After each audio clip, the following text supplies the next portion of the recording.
Yeah, exactly. We had three. Yeah, it was all right for a little while, and then it got a little bit. I got. The thing is, they used to. Thank you. We've got a cat from France.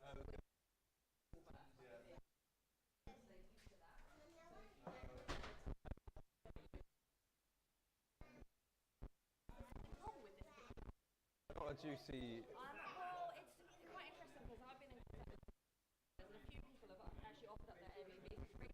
I figure we're just going to we've never.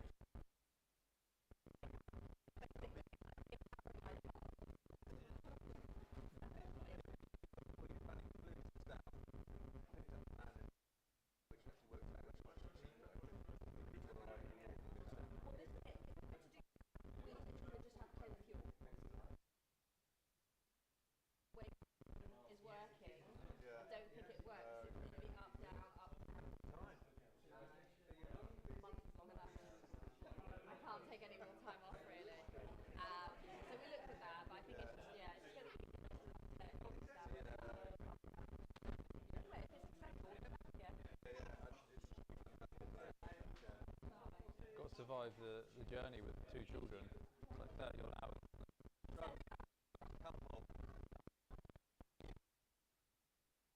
Yeah, he says that, but I've got to take him back by myself. That is going to be hell on earth. I've just dropped it. You have friends over there, is it? Yeah. My sister has come to watch this talk, which is hilarious. She's going to be bored out of her mind. She'll fly. She afterwards.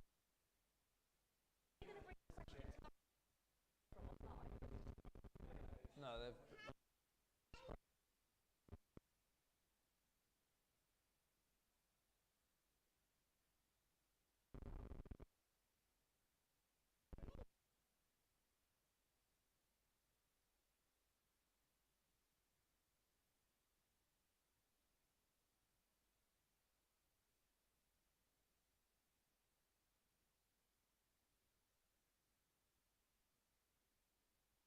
It was amazing, dirty fries if you were hungry afterwards.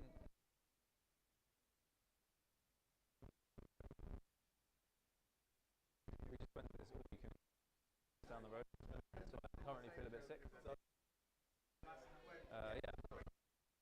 Upstairs and there's like different rest. Yeah. I've been there once. Yeah. Brings out the worst of humanity, I think. Yeah, you eat way more than you need to.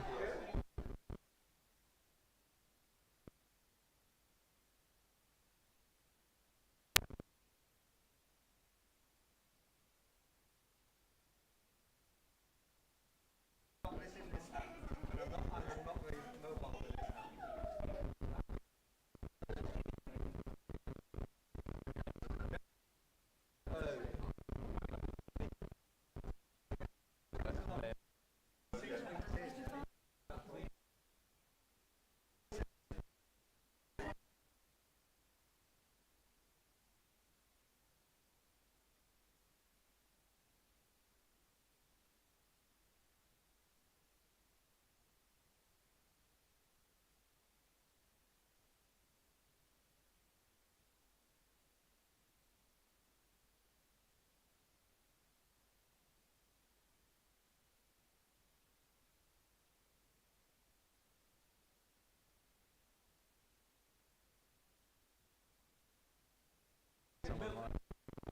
Chess convention or something and not having any interest in chess. You're like, what the fuck are these twats talking about? I know, but I don't know why.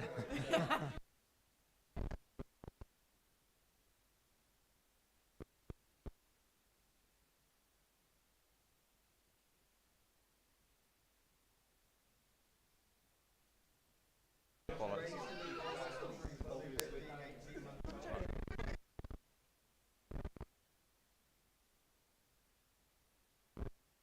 One over there, double parked.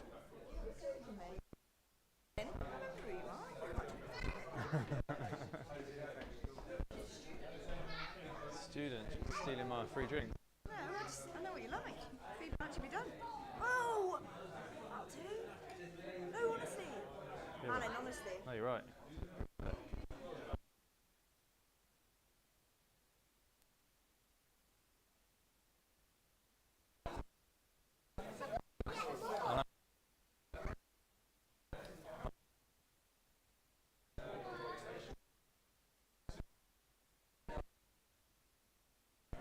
stole sweets Blue bag. in a blue bag. Nice. Lightly used. Sound man. Do you know what? No. Everything's working well, so we're going to give it 5 to 10 minutes. Yeah.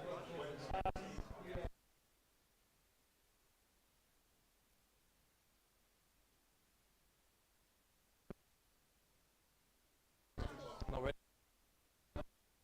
Say how I want the night to unfold, because I really want a lot of participation from everyone. So like, the success hinges on people loosening up and actually talking to me. Cool, you should get it. One thing I will say is, with that mic, it's best if you repeat the question or like a shortened version of the question, just because the people on the stream won't be able to hear it. Okay. Unless they just say, whatever it is. Write it in the chat. Okay.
Where are you, Bex?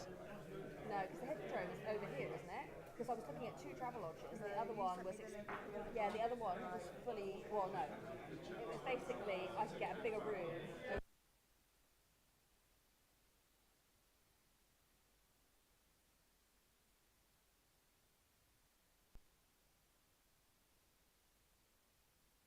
Trying to find like down, if you're looking at Bristol.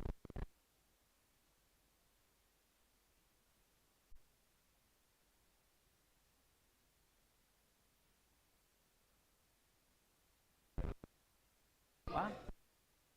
Which is that far away. It was like 30 minutes on the bus. Yeah. So we looked at, I actually found a hotel near you. It was 70 quid difference, 70 quid.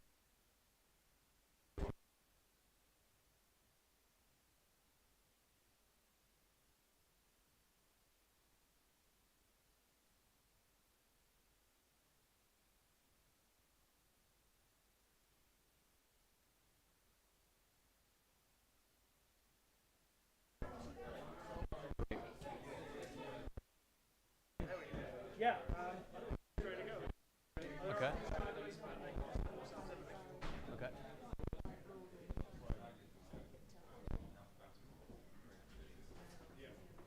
I'll just see the remote for your mic.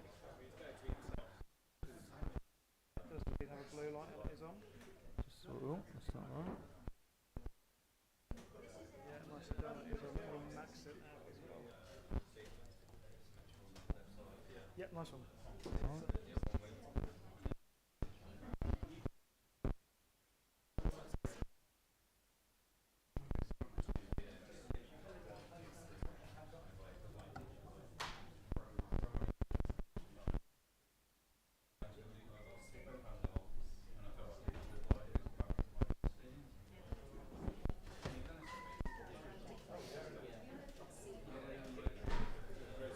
I think this might have gone to sleep.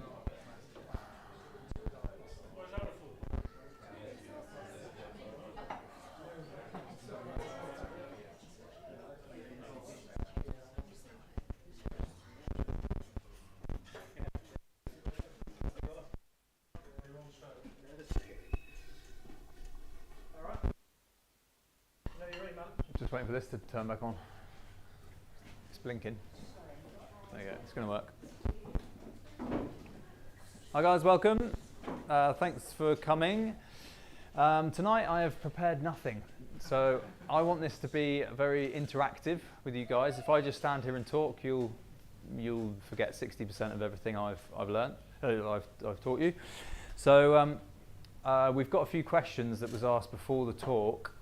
So we can refer to those, but I want you to talk as much as me. I want you to ask me as many questions as I can answer. There's knowledge in my brain that you guys want, but there's also scary things in your brain that may not be accurate, and I won't know that unless you uncover them to me. Okay. I just want to gauge the experience around the room.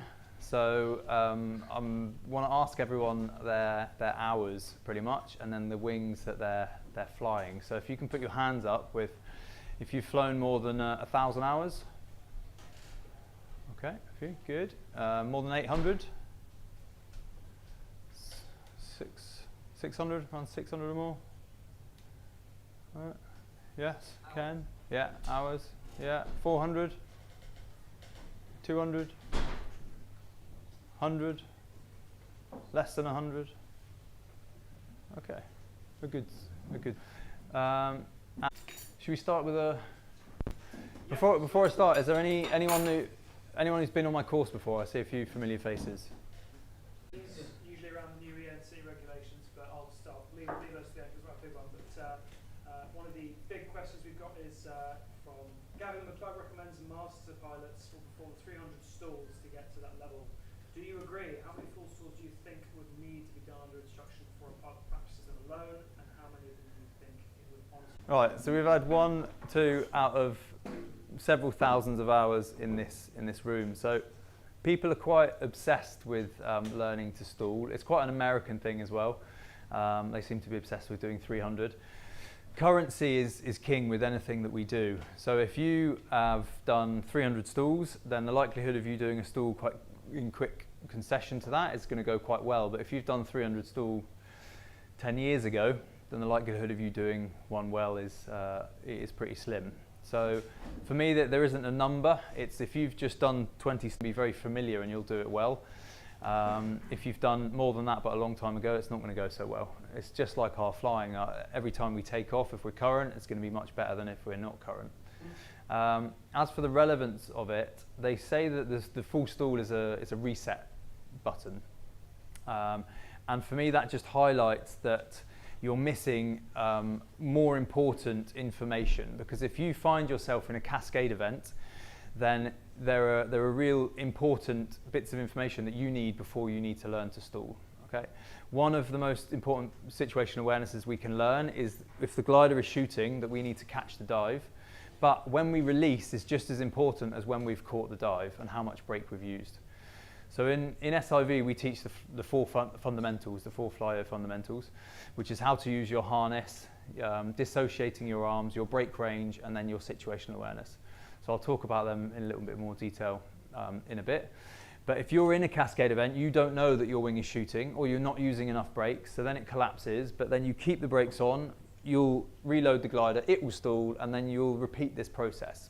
And you have no idea what's going on, and therefore people say just come down to a stall and stall it out. So it's much more important that you learn the catch and release of catching a dive. And as soon as you learn that skill, and it's one of the first things we teach on SIV, then the likelihood of you ever needing to stall your glider is then really quite slim. When you start flying higher aspect ratio wings, then they are more likely to curl into a ball if you mismanage a frontal, in which case you might need to stall out of it. But I can't remember the last time I've needed to stall from a frontal, even from an Enzo, because any sort of input you do as you're getting a frontal means that you then don't really have to stall out of it.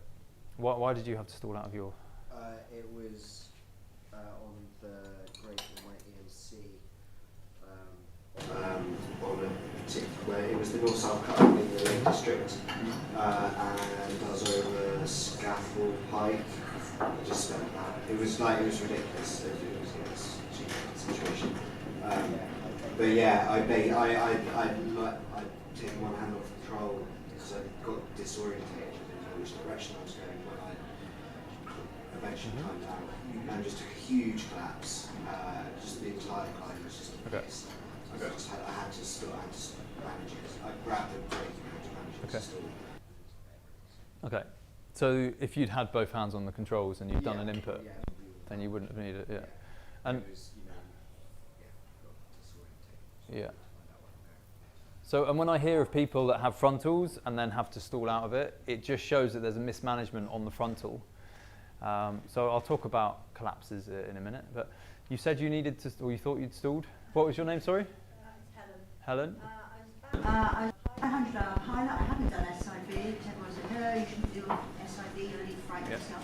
Anyway, so I had that, and I think what happened is that I just tried to put it like this in the harness. I think I stalled the wing, because the next thing that happened, it dived over my head, like really violently, which I think is, I don't know.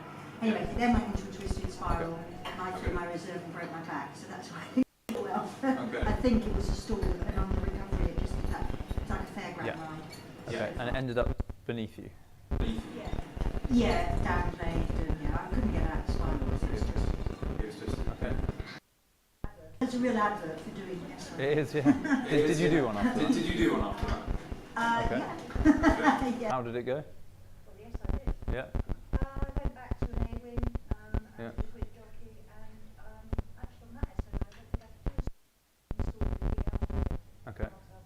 Yeah. And then I've done SIV 6 and double stalls.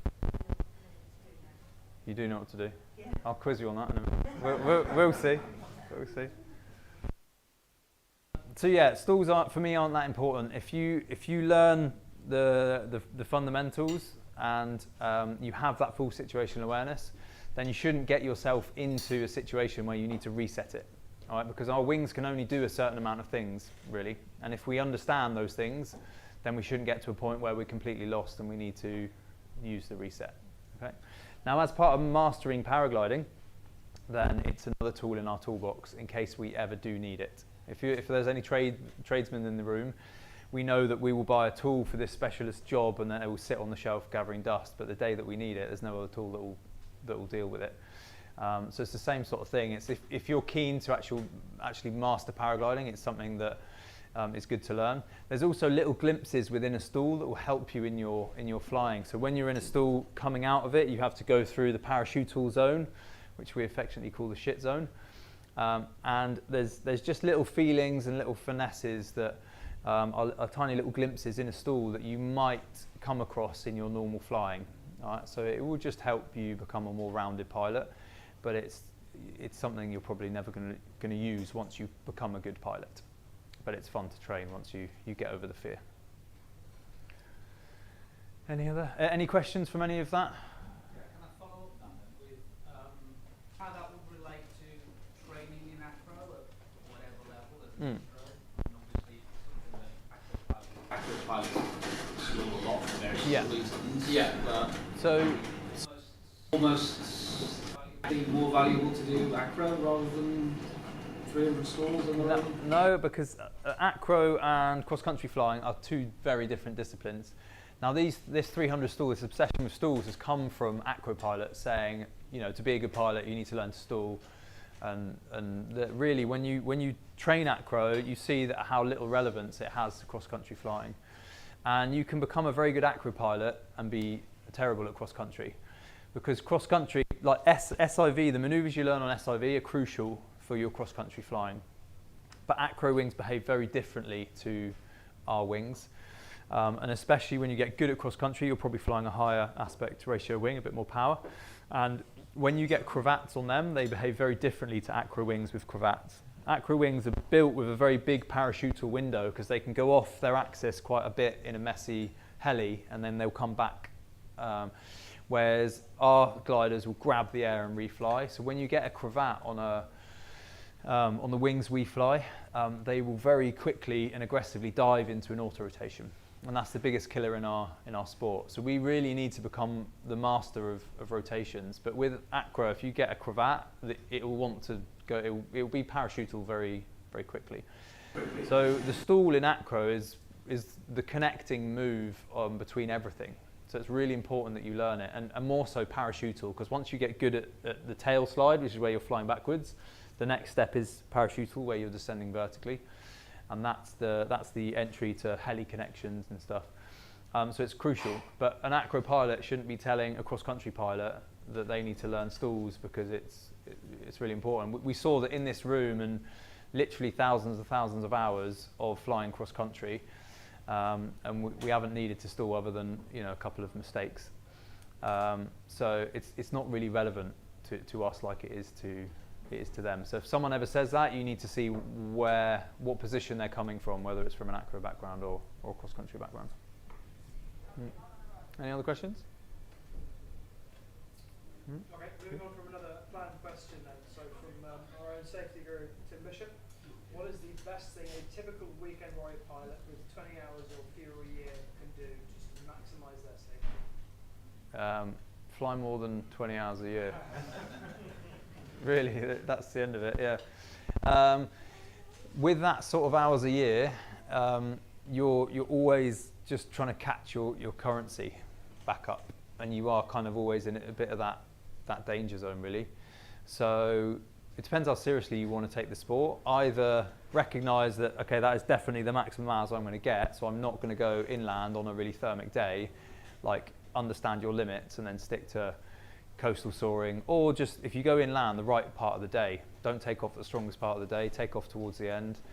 You know, just respect the amount of currency that you have basically, or take it a bit more seriously and work less and fly more.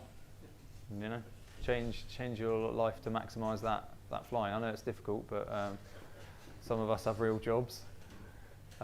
But yeah, currency is king in our sport, and it's for the enjoyment as well. Like, it may be that you'll know safer with a few more hours, but you'll be rocking up to launch, and because you've flown recently, like, we all know what it's like when you've flown the week before and then you get a chance to fly the next weekend. There's so much less stress on launch. But when you haven't flown for 6 months, you're kind of like thinking of excuses not to go flying in a way. So you've then got to really push yourself to fly, and there's all the nerves, and then you get it done. So yeah, currency is really important for sure. Yeah. Any questions related to that question? Yeah, just I mean, the reason I ask is that when I did SIV, I asked, what can I do? What can I practice on my own? And I do 2 things that make me feel better. I try to ground handle as much as I can. It's never enough, but I do it, and I understand how important it is. And also, every time I get a chance when I'm flying, I do pitching exercise, and I do a lot of roll compensation exercise as well. And I've been really shocked at how it's such a simple exercise as roll compensation is incredibly valuable. Even to the extent where if I'm in, you know, what feels like slightly rowdy air at my limit, and I want to feel on top of everything again, I'll chuck a few of those in, and I rapidly get back on top of everything. And I'm hoping that doing that a lot is helping. It gives me a feeling of being very in touch with the wing and very aware of what's going on. So I'm hoping it's helping. Good. And that's stuff you learnt with me on the course. Yeah, good. I mean, I've had a few opportunities to do spirals and rapid exits. But never committed.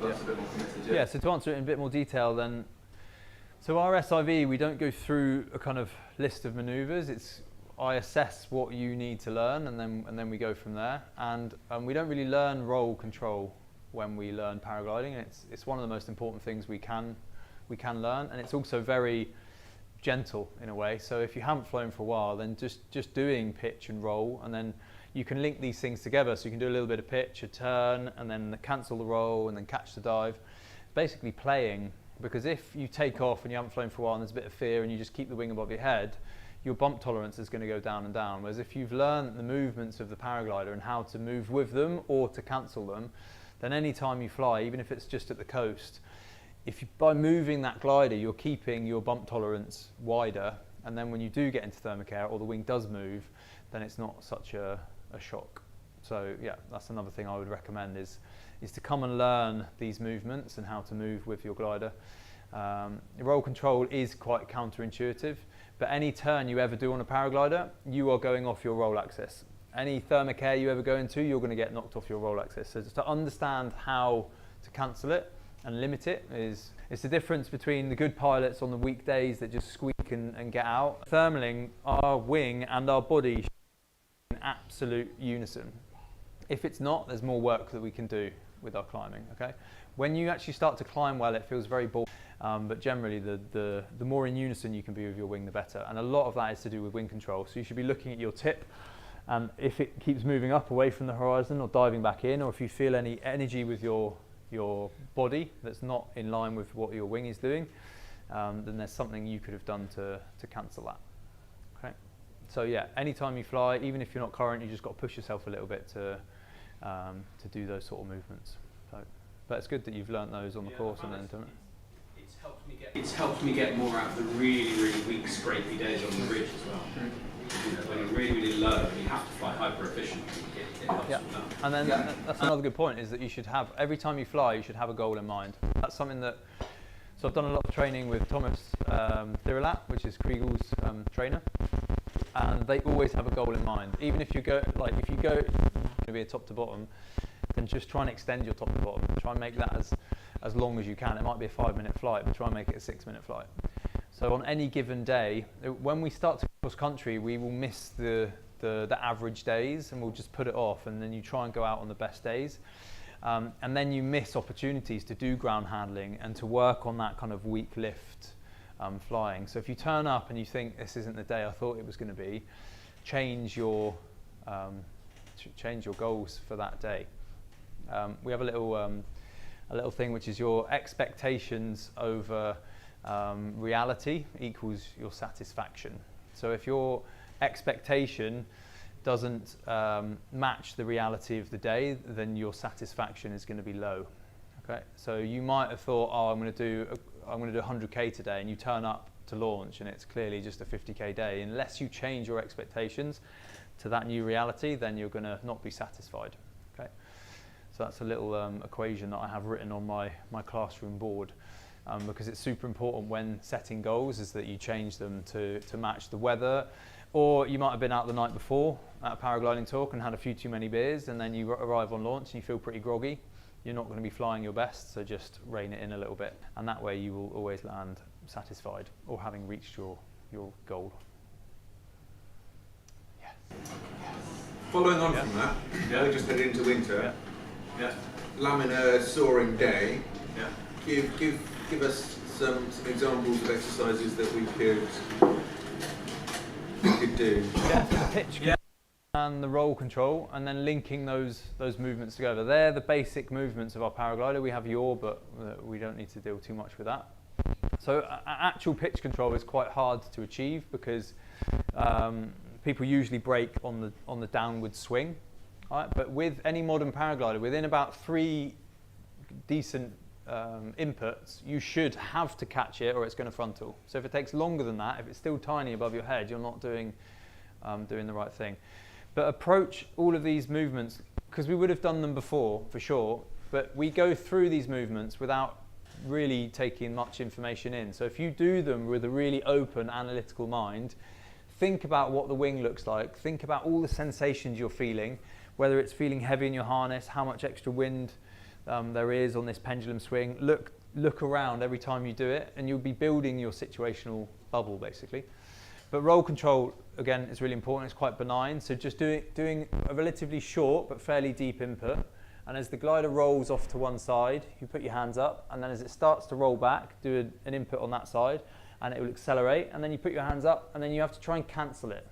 Now, cancelling roll is always the lower tip. So if you get confused and you're basically doing these tiny little roll movements, just identify the lower tip, and then as that comes up to the vertical, try and catch it and stop it at the vertical. Okay? If you've done it too soon and the wing is off to this side, as you pull, you will change your direction and you will stop. So if you've altered your heading but you've stopped the roll, you've pulled a bit soon, and if you pull too late, it will then be the upper tip, which means it will accelerate you back the other way. So most beginners get this wrong because you're being pulled this way, so you think, oh, I don't want to go that way, and you pull the upper side, and that will accelerate you back that way. Oh, I'm going that way, I want to pull this brake now. It's called bell ringing, and you'll just continue to do it. So you just need to identify the and pull it on. That becomes really important when you're managing the energy coming out of a rotation, because when we turn a paraglider, you pull the brake, the glider rolls to that side. And if you keep pulling the brake, the stability line gets to level with the horizon, and the glider will start to drop down like this, and it will drop further down the more you pull into a nose down spiral. But then it's the opposite for when you come out. It comes up, it goes to nearly vertical, and then it starts to roll you out. So the side that you've initiated the turn is always the side that you will manage the roll energy coming out. All right? So that's something you can practice with very little energy. You can start a turn, you can put your hands up, and you can cancel the roll coming out of it. All right? And then that's just getting you used to, when you're in a thermal, managing the roll movement there. Anytime you see that tip starting to rise up, you know you need to pull that brake to cancel it. So yeah, just play with roll. Play with rolling it above your head and cancelling it. The more acutely aware you become of roll, the more, you know, even on the Enzos and the like, you'll be on bar and you'll feel yourself being pulled off your roll axis a little bit, and you can limit it and then you cancel it. So the difference when you're inducing this is that because you're inducing it, you just put your hand and cancel it like that. So you do break the upper side, and then you will switch to the lower side to cancel it. So it's a double movement. And the more you become aware of your roll in thermic air, the more you'll see that on any glide you ever go on or any rough air you're ever in, there will be a limit and cancel, and a limit and cancel movement, and that will just help settle your glider down. Would that weight shift as well in a more supple? Yeah, you can do. Yeah, all of our gliders are quite they're responsive enough to just use your brakes until you kind of get to understand the movements, and then when you do, you can start, like, we should always accompany our brakes with weight shift. Alex, do you know you're doing that in the air? Are you aware of that? Are you aware of that, or have you just over the years become a tutor? I'm not aware of it now. Just do it. No, just do it. Probably a day. Yeah, so Tim and I obviously learned that. Just touched on them. So then is the time to come and do a course where you can learn it, just like you did. Like if you had 2 hours and you came to me, we would have spent more time on those basic movements. Like it's really back to front how we learn paragliding. We do 2 weeks worth of training, and then you're sent out into the world and you get 30 or 40 hours under your belt of just kind of surviving, and then you start going in thermic air, and you've got no idea about these movements because you haven't been taught it post CP. You might go on a CP plus course, and all they do is chuck you off the hill into light thermals, and then it's fucking hell, this glider's moving, and you don't know what to do, and you learn fear rather than actually learning how to deal with stuff, because that's not a good situation to learn. So the right way around should be you finish your CP, you can't learn anything, or by having actual levels that you reach, it's much easier to gauge where people are at, and you would know straight away what they know that you don't, or what you know that they haven't. So yeah, and I think until it's more a global teaching within SIV, it's difficult because people do learn CP and they're hungry for more knowledge, but they don't want to do stuff like you say low to the ground because they have no idea what to do. So that's why I teach that sort of stuff. Basically, it's not when people come that with that little experience, it is much more about them learning how to use their paraglider, and much less aspect. When you're already got a bit more experience and you know how the wing moves and stuff, then it's much more about the safety side of things. But it's tough. I wouldn't, if you've just passed your CP or you don't know what you're doing, I wouldn't recommend doing it low to the ground, because I've seen people cocking up the simplest of things. There is no, safe thing to do if you don't know how to do it, really, unfortunately. Basically, I say bring the kit that you fly.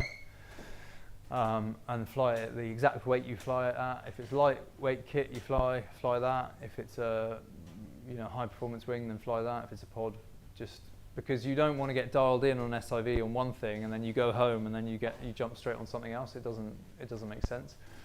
Once you start to do a bit of repetition and you understand maneuvers, you'll start to uncover all of these things you weren't aware of, like brake pressure, and you'll have different glimpses of what's going on around you. Your bubble will start to grow, and then that will completely change on a different wing. The pressure will be different, the roll will be different, how it dives into a turn will be different. So fly the wing you're going to fly.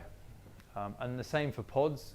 When pods first came out, they were really supine, but nowadays pods, your upper body is pretty much the same as if you were in a seated harness. The only difference is your legs are out. And controlling your legs, whether you're in a seated harness or a pod harness, is just as important. The only difference is a bit of neoprene stretched over your legs. So learning when something's going a bit funky, learning to bend your legs is just the most important thing. And I see people in seated harnesses with their legs flailing around like Jackie Chan. They're just as likely to get twisted as someone in a pod. But a fear response we have when we get used to flying a pod and we push and we feel pressure, when we get scared, we push even harder because we try and feel nice and stable in our harness. So we have to learn to bend our legs the second we feel anything that we think is going to go wrong. Okay. So next time you fly, that's something you can do if you haven't flown for a while, is fly along and bend your legs in a pod. And it will feel a bit strange. And if your pod is set up, or if you have a hammock, which is quite supine like that, you can feel like you're slipping out. So then you just need to adjust some straps to make sure that you can bend your legs and feel stable. Because the easiest way to throw your reserve is to get twisted. It just makes things, like it's when we learn to ground handle and we turn to face the wing the first time, you're pulling the wrong strings. But our brain doesn't compute when you're in the air, because we only ever face forwards. When you turn, you'll do exactly the same thing.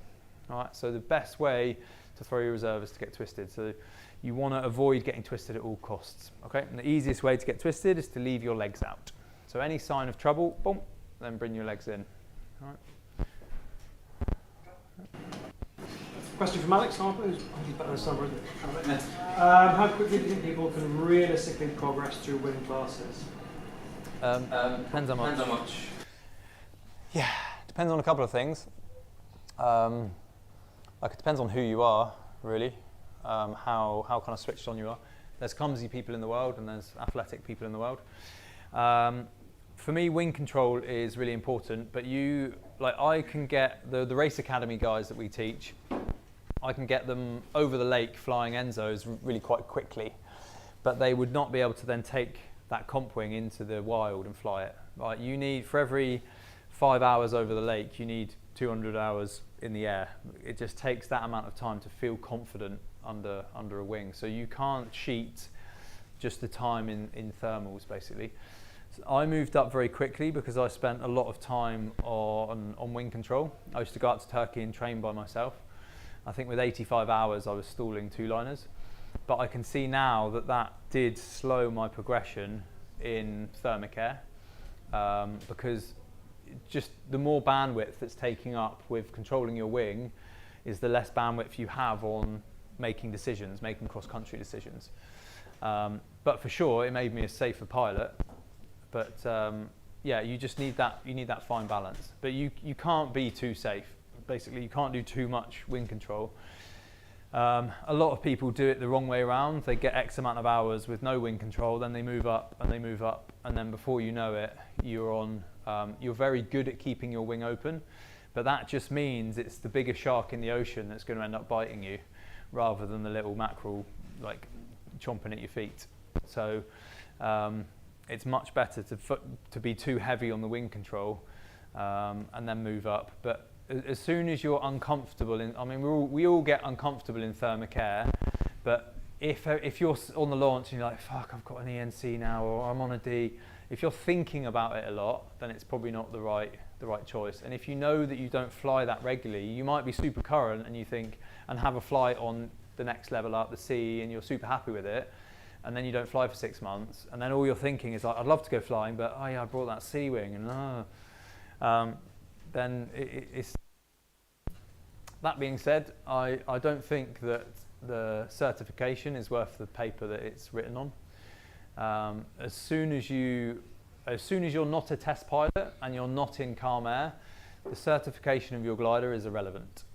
All right? And I see that in the lake, over the lake, all the time. I could take an ENA over the lake and I could get END results out of it all day, just by doing slightly the wrong thing at the wrong time. I'll get END results. But I can take my comp wing, or I can take an END and do something and do an input, and it'll get an ENA result out of it. All right? So the pilot will completely change the certification of the glider. So again, for sure, an ENA isn't as powerful as an END, but it's you that actually bring out that power. Like, we have the power literally in our hands. All right? The brakes dictate how much energy that glider has. If we ever find ourselves in a rotation that we don't want to be in, we've let it go into a rotation. All right? We dictate what happens. And I see that with students all the time, with surprising things that happen. They're on ENA and B wings, and we get sometimes super aggressive results. There are certain movements that the paraglider will do. One of them is a little whip effect. That will drastically change the energy of your glider. So I wouldn't get too caught up on the EN. I would be more concerned about your competency, right? Because you can't, like I said, you can't be too safe. Okay. Have we got any questions on that? Quite a big one. Okay, great. Moving on. Next question it's an anonymous one. It's a very deep one. Your answer might be quite short. Is SIV for everyone? Not the way it's taught at some schools, honestly. I think if it is a set procedure thing, then no. because I think a lot of nervous pilots don't need to do collapses at speed. I don't think they need to do stalls. I think if you are just, I think if you're quite nervous and some trauma that you need to get over, then doing that sort of tick box thing. I mean, the kind of latest fashion is like, oh no, like we do bespoke courses, and that just means you don't have to do stalls, but you still go through everything else before stalls, but that's still not being tailored really. I mean, quite often I don't do speed bar stuff until people have come back 2 or 3 times, because the result of cocking up on a paraglider is you end up in an auto rotation, basically, and how you've got there is kind of less important than how you're going to get out of an auto rotation. So we spend a lot of time on mastering rotations, because we spend half the time on a paraglider turning in lift, and most people die from turning to the ground. So to understand and master rotations is way more important than how you've got there. So it all depends on how it's taught. I train out in Turkey. I was out there a week or so ago, and I'll sit in a bar and I'll overhear some instructors and how they're teaching, and yeah, I'd say it's potluck with the course that you go on, and how far you're pushed past your comfort zone, and so it's a difficult one, really. I think until the level of SIV increases and actually does become more bespoke, then you could potentially end up on a course where you are pushed a bit far. Ivan, just what's the key sin, the main sin in that category of SIV, where you think people push too hard, too fast, stalls too quickly, or? Like, it's how things are taught. Like if you feel out of control, something's going to be way scarier than if you don't. So if you are taught to just, if you're taught to just go into a spiral and you don't feel fully in control of the speed, then you're going to shit yourself, come out of it and go, I'm never doing that again. So there's just methods to instructing that we teach as you go deeper into a spiral to just let the energy build a bit, but then slow it down, and then let it build a bit and slow it down, regulating the speed. And it's going to be, you're going to go past your comfort zone, but you're going to know that, okay, I can manage that, and then I can go back in, and I can manage that, and I can go back in. And it's going to be intense. Like the likes of a spiral, it's like getting on a roller coaster. There's no way of getting over that G-force or that sort of stuff. But it's different to just like pulling a brake and suddenly being in the maximum speed and then coming out. And that's not a usable technique for me. So with each maneuver there is, if you're taught it and you understand it and you go in gently, then your vision grows, your bubble grows, and you feel in control, and then you'll probably push yourself further than if you just get pushed there straight away with very little knowledge. So yeah, it all depends. That's the art of SIV instructing, is to teach it. One from Pete Douglas. Is it? No, he's not. Okay, he says, I've done 4 SIV courses. Do I really need to do one more if I'm buying a new wing? What do we think, people? Yes. Yeah. It's all about currency. So it doesn't matter if you've done 10 ago, then it's all gone out the window. So if you did 4 last year, I'd say you could probably have a year off. But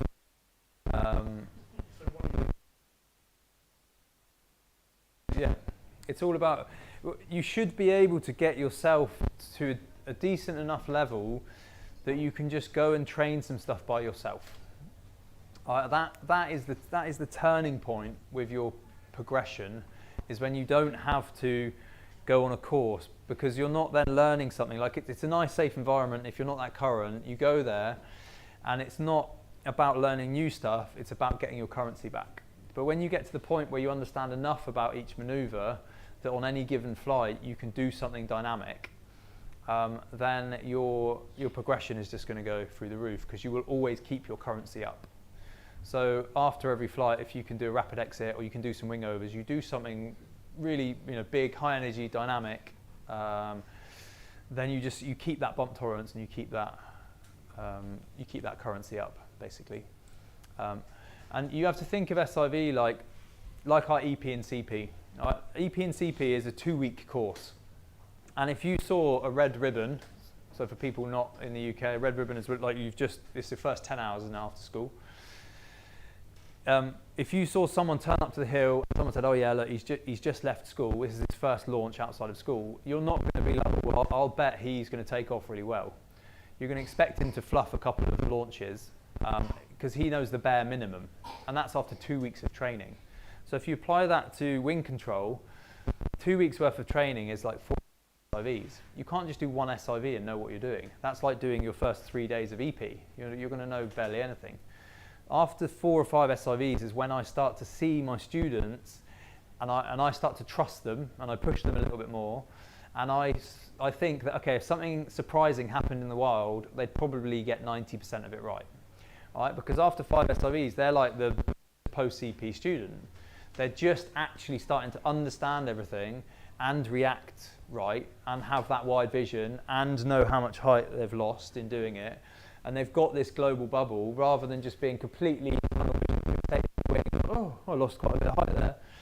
We all have to get through that unsafe point with our wing control training where you are more likely to SIV yourself into the ground because you understand what's going on. Oh, I've nearly got it, but you've got no idea about your wider space. And that's just something we've just got to get over. And the more we can react with feeling and out of the peripheral, the more we can then start to actually be aware of how much height we're losing. And that's just what we got to get through. So really, before you need to be thinking, okay, I need to do 4 or 5 SIVs before I actually start becoming a confident pilot.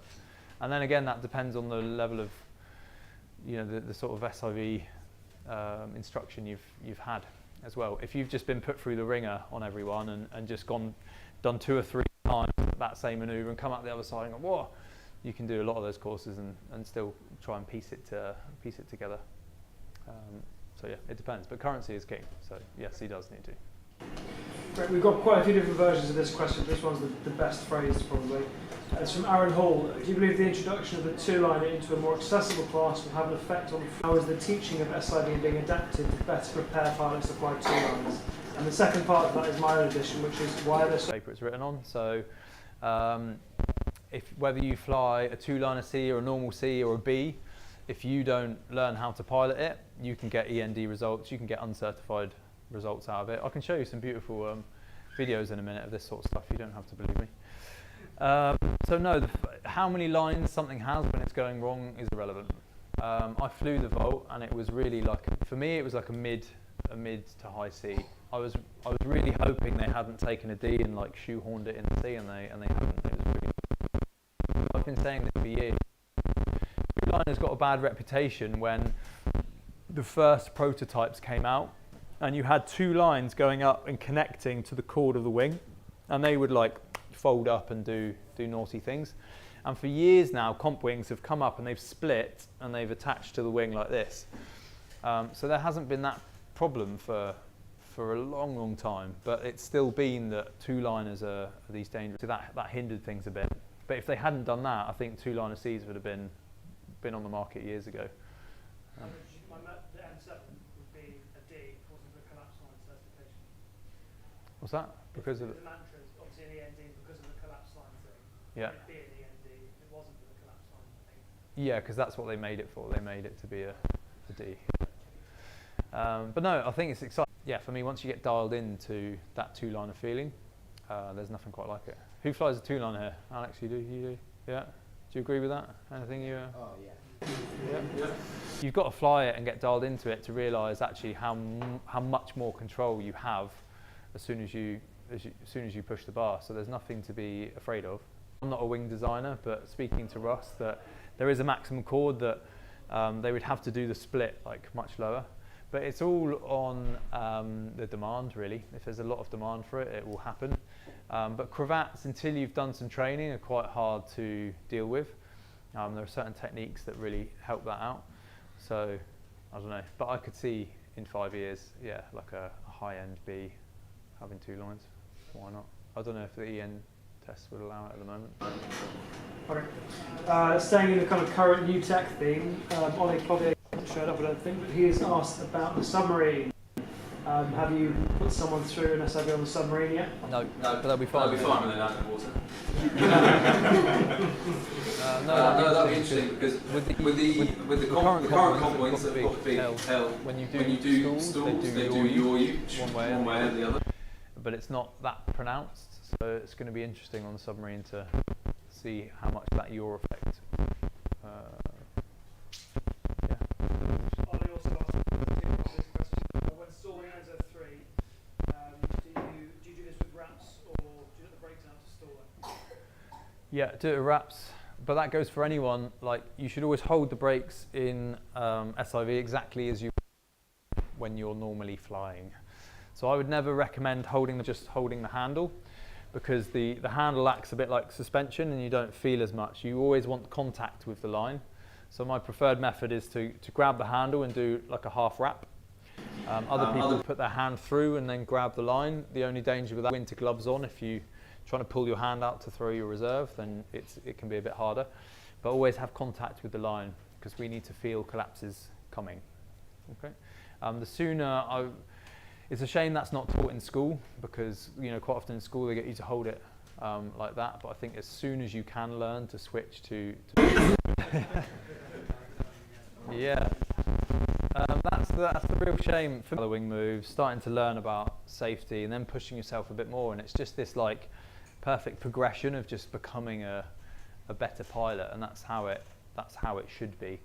But yeah, stories like that. If you're pushed too far too soon, or for me, if I see that a pilot hasn't got full brake range, or I see that they haven't mastered rotations, or if I see different things, I won't let them move on to something that could put them in a situation where they're headbutting their leading edge, because I know it's going to happen. So then we mix up different maneuvers to tease out what they need to then learn to move on to the next thing, basically. And then things like that are much less likely to happen. So that will happen if you get this whip effect that I talked about. Anyone who's done my course, can you remember about the whip effect? Can you remember what that movement is, what causes it? I don't remember exactly, but I do remember the video of the passive safety looping, which was quite interesting. Yeah. Yeah. Putting the brakes on the wrong part of it. Yeah. Yeah. Yeah. Yeah. Yeah. And it, And then, can you remember? no. I can show you. Show you a quick video. We haven't got a very long HDMI cord, guys, so I'm just going to have to hide here in the corner while I show you some videos.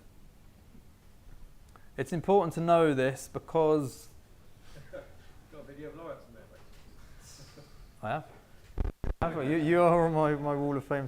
Like me training wingovers outside of, like, when I just go to the hill and fly around and get maybe 900 feet or something. Yeah. Yeah. Being able to then train wingovers just on a day on the XC was probably the one thing that I could do that has made me a better pilot. Yeah. Like for my cross country, because sometimes when you get fully inverted on a wingover, I found myself not like in that configuration, but with that same feeling whilst being in the strong thermal. Yeah. Like, or getting thrown out of the thermal, suddenly like your wing's down there, Yeah. and it's like, well, oh, okay, I've just been thrown out. It's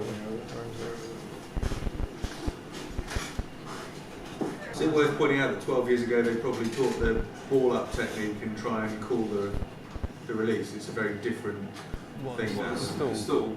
Yeah. You see, actually goes behind his wing, does full on tumble. So the whip effect is basically your body coming backwards as the wing wants to go forwards. This is from a stall, from a dive.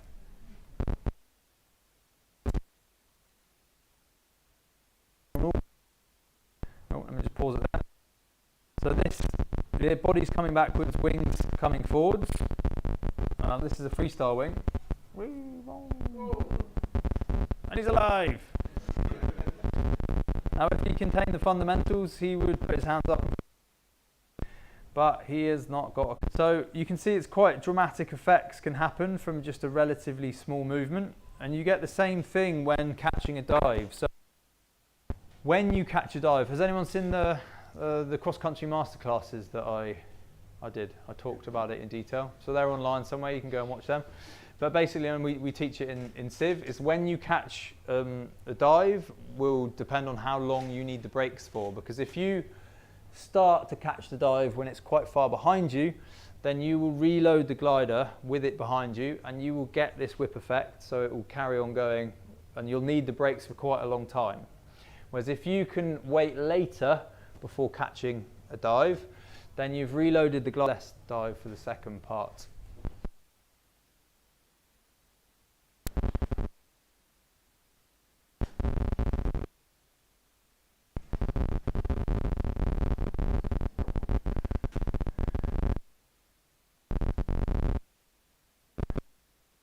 For the people that have done the course,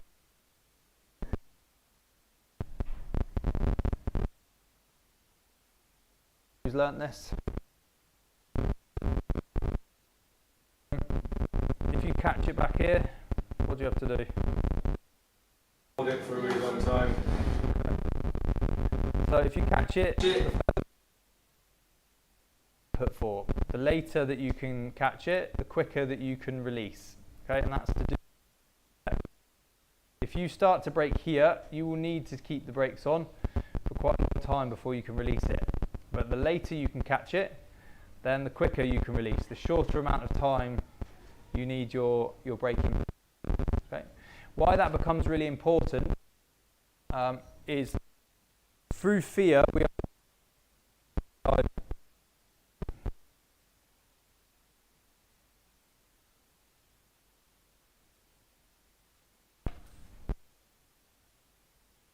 and we catch it, we will go to a stall. We haven't gone through this, so we need to learn to catch the dive, recovering from any negative manoeuvre. Yes, Ken. What I've always thought is that basically if I get in really rowdy air, and if I look up, if I can't see the glider, I just put the brakes off. And then if I can see the glider, I bang the brakes on. So that's essentially say doing that. The wing is always just above your head. Oh, I'm not like that. Well, that's the first thing you need to deal with. Because if you look up and the wing is not there, then it feels like it's miles behind you and you're disconnected from it. Yeah, it depends. When we're thermaling and we've got these gentle movements, then we're not going to get this same whip effect. So you do want to be efficient and you can stop it above your head. But as soon as you get a bigger back pitch, you can start to brake whenever you want. It's still going to come way out in front of you. And that's going to be our natural instinct is, oh my God, it's going to really dive.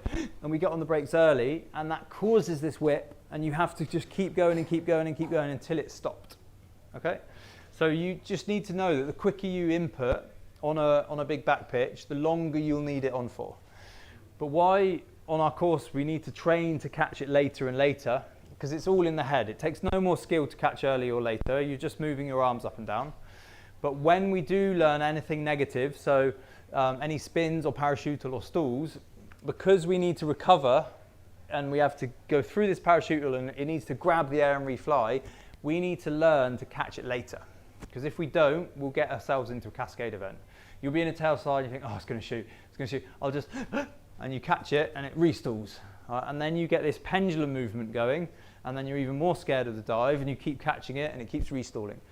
So just to have done the training that you're in a stall or you've started to spin catch it, it takes some training because it's fighting our fear of a glider shooting. And that's why you see so many people getting into these cascade events, because they're catching dives too soon from a negative situation. Okay.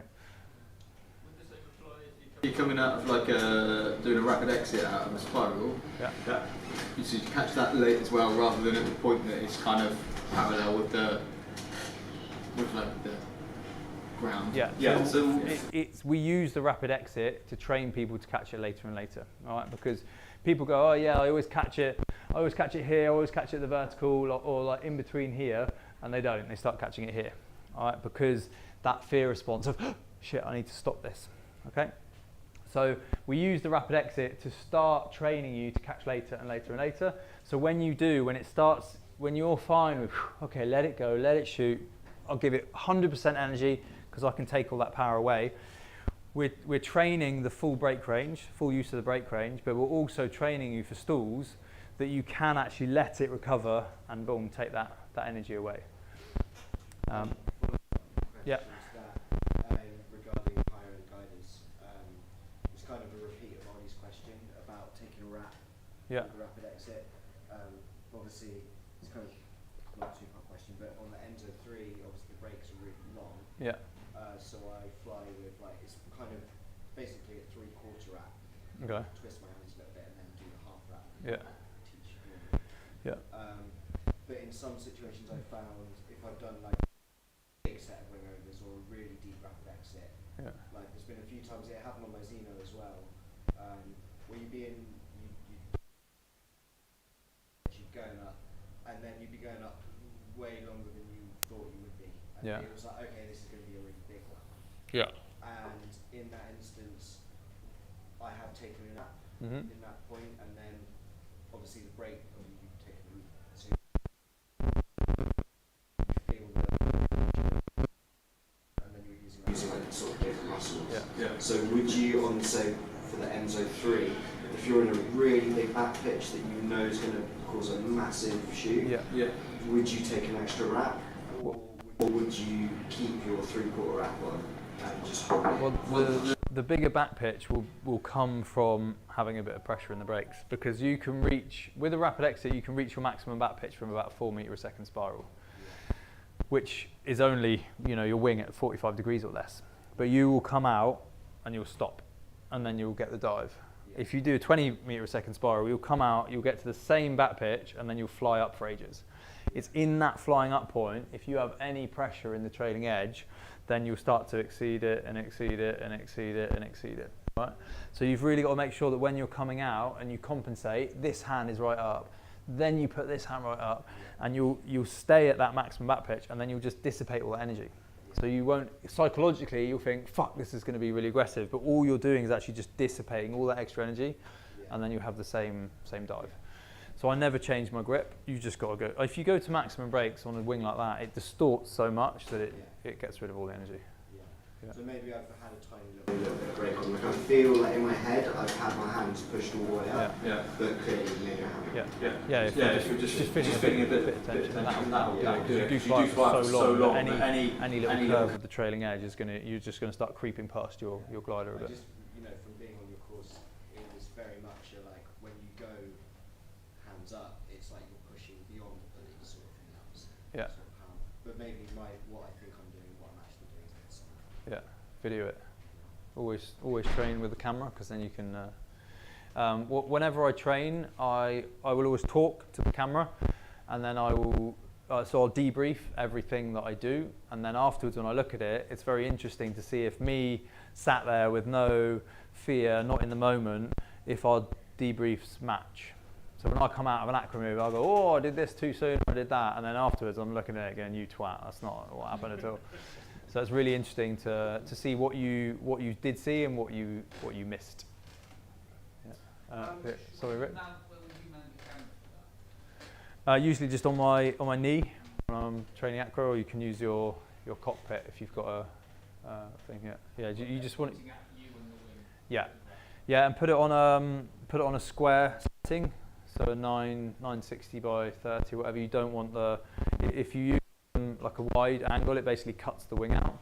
So you use as a square as possible, because then you get your hands and your wing are the most important thing to get in. And the fear in your eyes, you can see that as well. I see lots of empty pint glasses. Should we give this a chance? Take 5. I'm going to press strict. Use a look. Yeah. If you want.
Right, guys, we ready to get back into it? All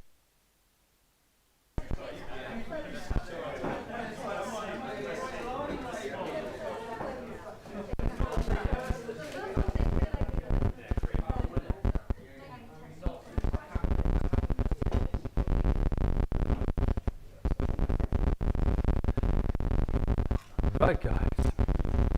So I very briefly touched on the graph about when to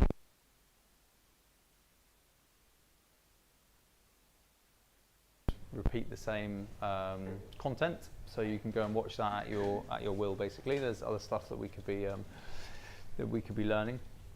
I briefly touched on the whip stall, the whip effect.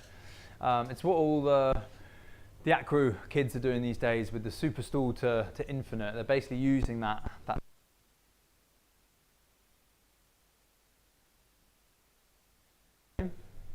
Helen. The dive that you got was probably stronger than any other dive you've had, and it's from that effect. So if you'd just stalled it and not realised, then you would have had the whip effect, which is why it ended up regaling stories of like, oh, this dive was stronger than I've ever had before. There would have been this little element of the body coming the whip forward, and then for sure it monsters out there, and it's just to do with that configuration. Learn as pilots are, most of the time we'll never need more than 50% of our brake range, but when we get aggressive dives like that, then nothing but 100% of the brakes is gonna do. So we need to use that.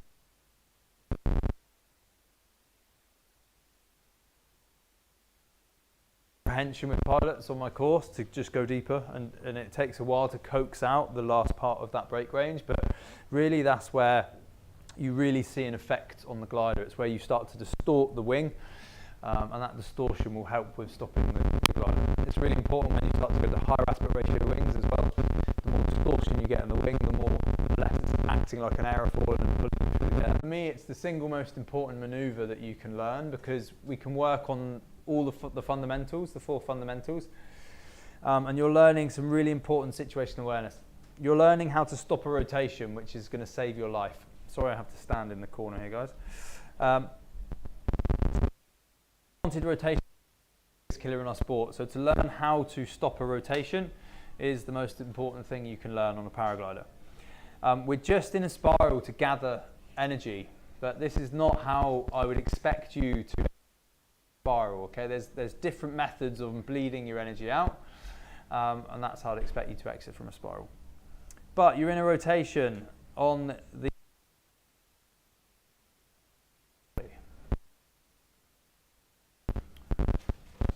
silence. Opposite brake and opposite.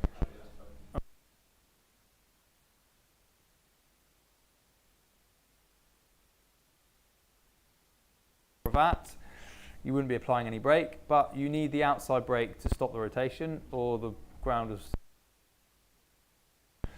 So you can see here, Lawrence pulls the brake, boom, right? And that is going to bring you out quickly.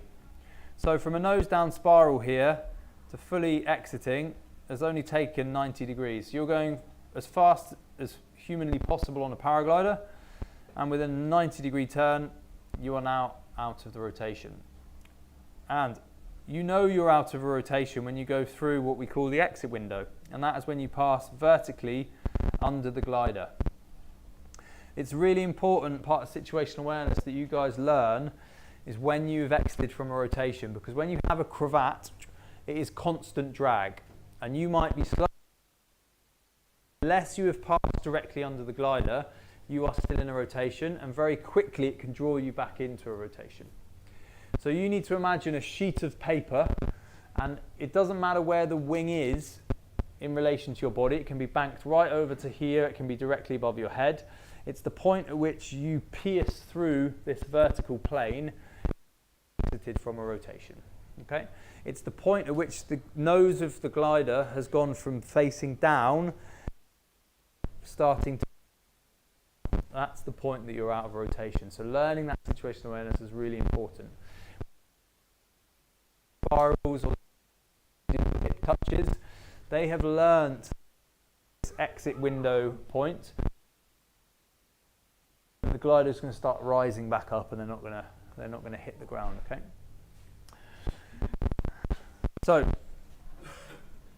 at this point, with a rapid exit, you're going to get some roll that you need to compensate, and then this relates back to the graph that I showed you when you should catch the dive. So the dive from a rapid exit, if when you're climbing up at this point you don't have any brakes on, you will just keep going and you'll dissipate all of your energy until it's time for the glider to dive. When the glider starts to shoot, if you can catch it after the vertical, then you're doing quite well. That's good mental training. You're not catching it way back here. And then you are free to use your full brake range. All right, so this is just the training for using, boom, full brakes and putting your hands back up. So you can see here that Lawrence's arms come all the way down. Yeah, so that's the full brakes, and you can see the wingtips just starting to move and to peel. And then they go, boom, all the way up, and he flies away like nothing's happened. Okay? So this full brake range is one of the fundamentals. We should be able to use it at any given time. As easy as you do this in your normal flying, you should be able to do that in a more dynamic situation. There should be no thought process behind it. Okay? Yeah. So I'll check a couple of things with my understanding. So in your if you like loaded it up, if you loaded it up in like a spiral, you can pull that outside brake as hard as you want. Basically, you're never gonna like spin it or anything at that point, right? Because it's got you would spin so it much as energy you in stop it, to right? reload the You glider. would spin it as So you as start you to swing reload down the and you go through glider. the Right, so as you window, swing down and if you you go really through forced that it, exit then at window, that point you if would you really forced it, then at that point you would do a But when you're trying to pull out of the rotation. Out of the rotation itself, you can just Yes, you've just. I'll go to that question in a second. So I'll just, because you said something really important there. So you're in a rotation and you don't want to be. You exit, then you compensate the roll, then you put your hands up, and you catch and release. Okay. So you can see the catch. I go from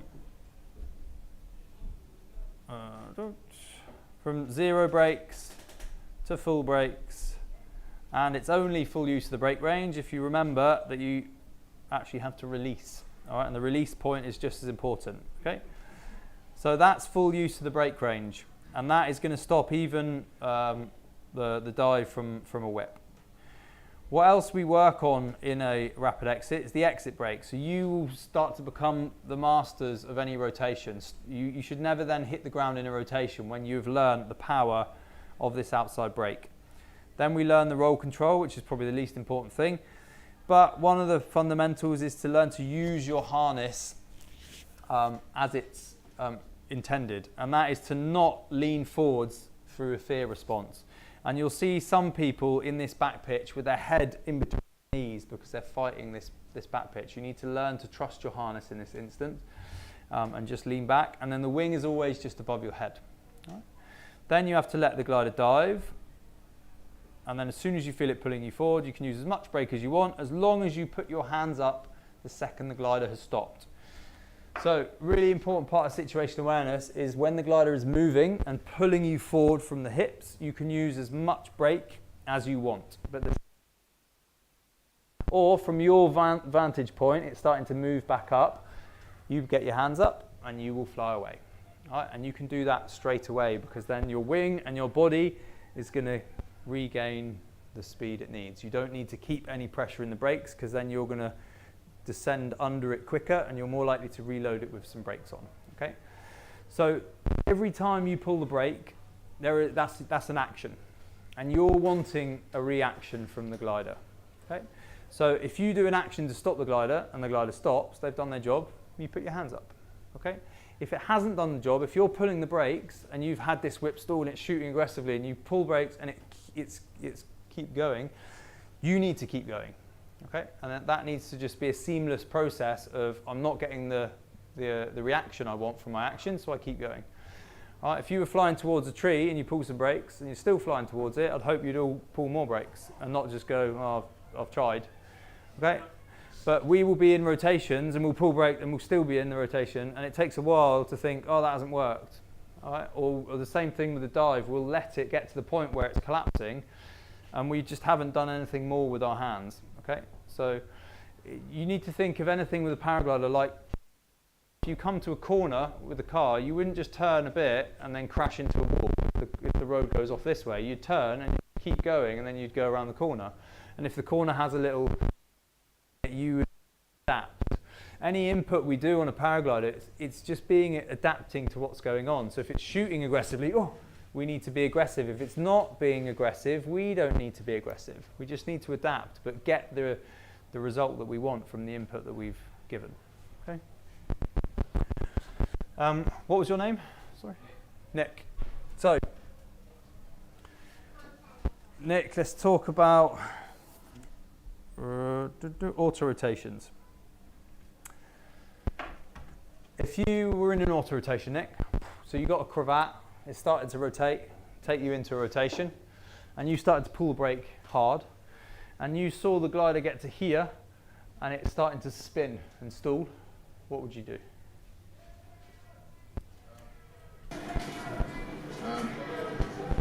No, probably ease off and let it go back into a dive and a spiral. And then the rep. Okay. Say you're close to the ground. Right, okay. Anyone else? Throw reserve, yeah. Yes.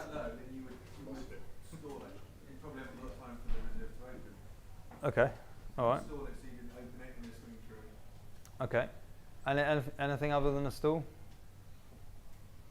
Are you suggesting that he's pulled too much outside brake to stop the rotation, or are you trying to say that actually he hasn't pulled enough because that outside wingtip has so much energy? No, so he's pulled.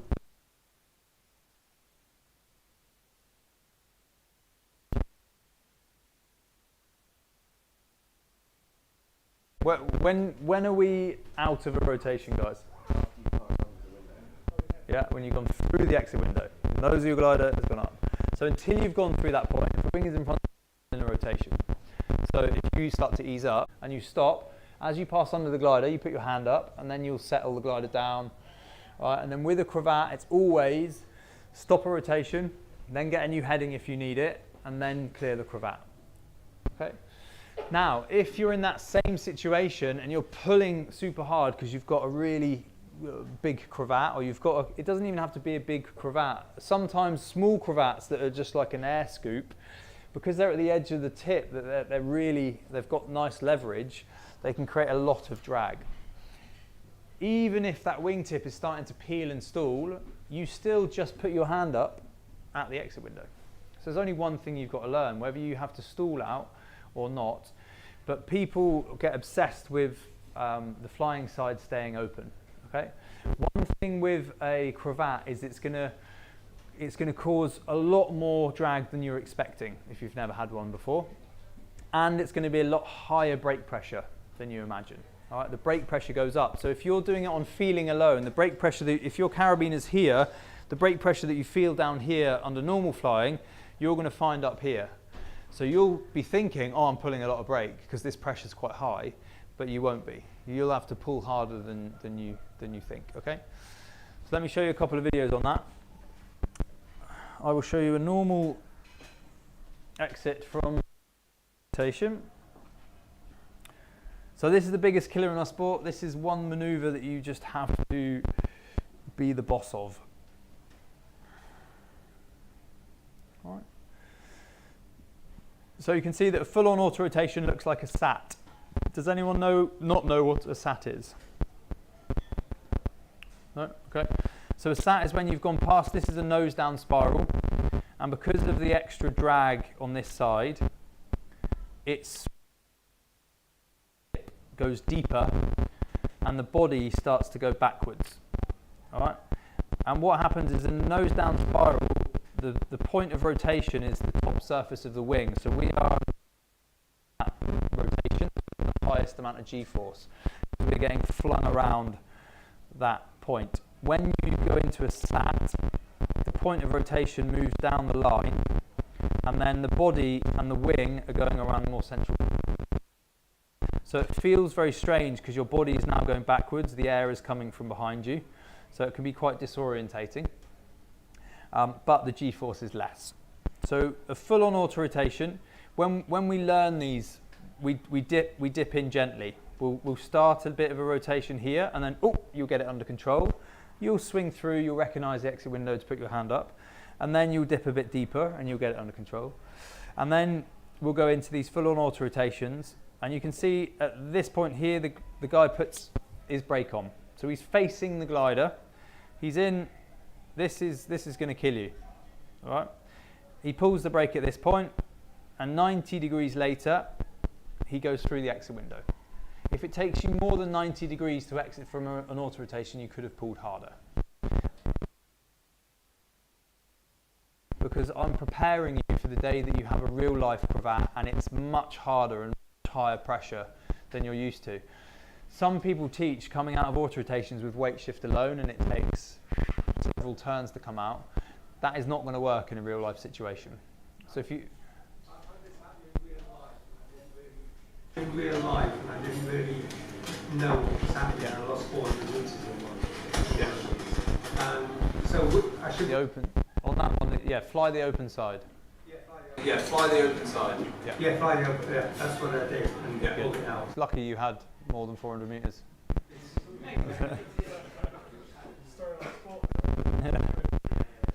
So you can see here a lot of brake is being used on that trailing edge there, and then you can see the point at which he passed under the glider, he put his hand up. And unlike a rapid exit, now he's just flying straight. Okay? So you can go from certain death to what's for dinner just by pulling the brake hard enough. Okay? And not, it's a non-event. Can you play the sorry, it's a non-event. Can you play the yeah. real time? Jink. All right. So you can see from the time, I'll time it for you. Oh, there we go. Let me just put that watch on. There we go. So he's holding the brake for, yeah, just over 2.5 seconds, but he's pulling it hard. If he wasn't pulling it hard, it would take him a lot longer to come hard. He would have got wet. He's really not pulling it hard. He would have got wet. Sorry, man. Someone on the chat asked, is that a buzz or a B? Or? Doesn't matter. Doesn't matter what wing you fly. It's the pilot. When you say pulling hard, you mean with more power or more amplitude? Yeah. Pulling deeper and deeper and deeper, right?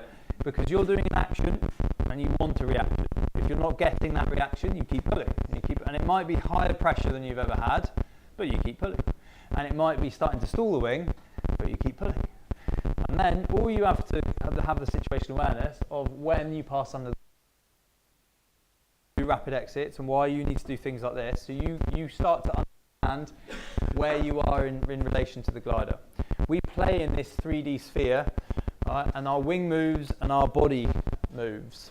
And you get two very different results depending on whether your wing is moving or your body is moving. But starting to piece all these movements together and be aware of where we are in relation to the glider means that when something like this happens and we're low to the ground, we understand what's going on, right input at the right time. So that was just a normal exit. These ones are stalled exits, right? And I like people to feel this because I'll show you in a minute, but when you have time to stop the rotation, you will stall the glider because real life cravats offer so much drag that by counteracting the drag, you just go past the stall point. So he's in the rotation, he pulls the brakes, there's a little stall, and then he gets back on. All right? And if you blink, you miss it. You can see just at this point the wing drops back. But because he puts his hand up as he passes under the glider, it then just nods forward, and then he catches it again, and he's flying straight. Okay? So never be afraid of stalling the open side when you're in a rotation. Stopping the rotation is the most important thing. But for sure, you need to do some training to understand that, okay, this is actually when I'm passing under the glider. If you've been in this situation without training, you're going to have tunnel vision, you're not going to have any idea which way is up or down, and you're going to keep the brake on at this point, and then it's just going to get a little bit more fruity. This guy keeps it on a little bit longer, and you can see that you get a bit more rock back. So he pulls the brake, and then you catch it. All right, so the longer you keep your hand on, the more it's just going to whip back before recovering. But he's just saved his cravated side to come out, so be prepared to do that. Now you shouldn't let the glider get to that point. The problem with what he did was he blocked his movement by braking into his body. So you can see here he does an input, but he's pulled his arm like this. That then blocks how much pressure you can use, because we're quite strong as humans pulling or pushing, but here we have to change to this pushing movement. It's only when I pick people out of the lake in the boat, they go, oh, so much more brake pressure than I thought. I don't say it for the fun of it. It is. So don't pull to a pressure that you're used to. Pull until you get the result that you want. Any questions on any of that? No? Okay, we have a question from Tim Kong, I think he's here today. He has said that quite a few people tend to advocate buying a really ragged out wing just for SIV, or SIV a wing that's different to your regular wing, and how much you actually worry about damaging your own wing during SIV. Yeah. Yeah, very few wings get damaged on SIV. I've had, outside of comp wings we can quite often burn. They have a lot of power and they have really skinny lines, and we can get line burn sometimes. I think I've had it like 3 times in 5 years that the lower end wing has actually got damaged. So it happens very rarely. And like I said before, just fly the kit that you are going to be flying, and it'll be a bit unlucky if you do damage it. But yeah, there's no reason to get dialed into a wing that you're not then going to fly. Great. Question from Malin, and this is about something quite specific. I've heard that French regulations require participants in a flying course to obtain a certificate, a medical certificate in advance. Is that still the case? Not for next year, no. We got forced this year for everyone to join the FFVL, but they're kind of relaxing that a bit, so they won't need it for next year. Great. Thankfully. John Murray, which is a pretty straightforward one. What is the real differences between pilotage and a full SIV? At what point should I be doing one and then the other? Yeah, I mean, for me, there's no boundary. Like, I deal with what people need. Also, I spoke to Dom before. Basically, like, yeah, when you come to me, if you're a basic pilot, we learn the basic movements. When you understand those basic movements, then we can move on to the safety stuff. But if you don't understand roll, then for sure, if you're trying to do an auto rotation, if you come out and you don't identify the exit window, you're going to get this big roll movement out if you've left the brake on. Now, if you don't understand roll, you can put your hand up, but then you're going to get drawn back into the rotation because you don't understand this movement.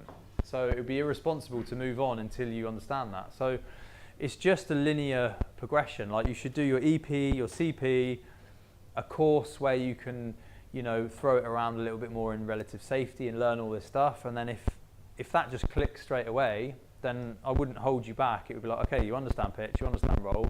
Now let's find those 2 movements from a natural exit. So finding a little bit of energy, hands up. Oh yeah, there's some roll, I'll cancel that. Oh look, there's a dive, I'll cancel that. And then you can build into rapid exits and actually learn about the power of the glider and work on the brake range. And then, okay, you've got good brake range, good. So now we can start doing collapses, because I trust that you'll actually use the brake range to come out of a rotation. And we just develop from that. And then if people get stuck from a fear or a past trauma, some people have got real fear of rotations, so we'll work a bit on spiral regulation, but like very gentle spirals until they feel in control. And then we'll mix that. It's the same rotational family as collapse to rotation, so we'll just play with both. And it might be that's where they need to stay to get over that fear and become confident. And other people who don't have that fear will do them full power, and then it's like, okay, now we can move on to the next thing. So I see what you guys need. Like, in a 3-day course, you can't cover everything. It's better to do less things and actually learn them than it is to just taste different things and it go past in a blur. So It's just some way that you come to learn, basically, and you have to do repetition to learn. If you're going on a different course and you think you're nervous, then you have to speak to that instructor to see if you do a pilotage course, is it going to be too boring for you, or are you going to learn a lot? It's much better to be bored than scared, because once you're afraid, you just learn to be afraid. You don't actually learn anything. We don't learn as humans under stress, which isn't very helpful for my teachings, but the more stress you're under, the more tunnel vision you have and the less information that's going in. Through repetition, that tunnel vision will grow and your bubble will grow, and you'll start to actually feel the brakes, you'll start to understand how much height you've lost, all that sort of stuff. So you need to dip into things carefully, and especially when you're trying to undo trauma, you might be in that fear state before you've even done the maneuver. So it's not even about being pushed past your comfort zone, it's the fact that you were at some point.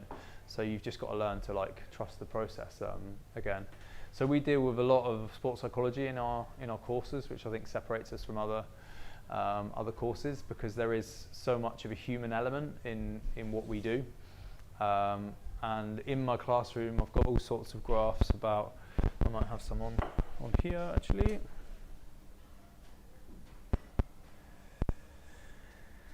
So this is our performance level. If we aren't stressed enough, then we are bored and absent-minded. This might be you at the coast when you'd rather be in a strong thermal.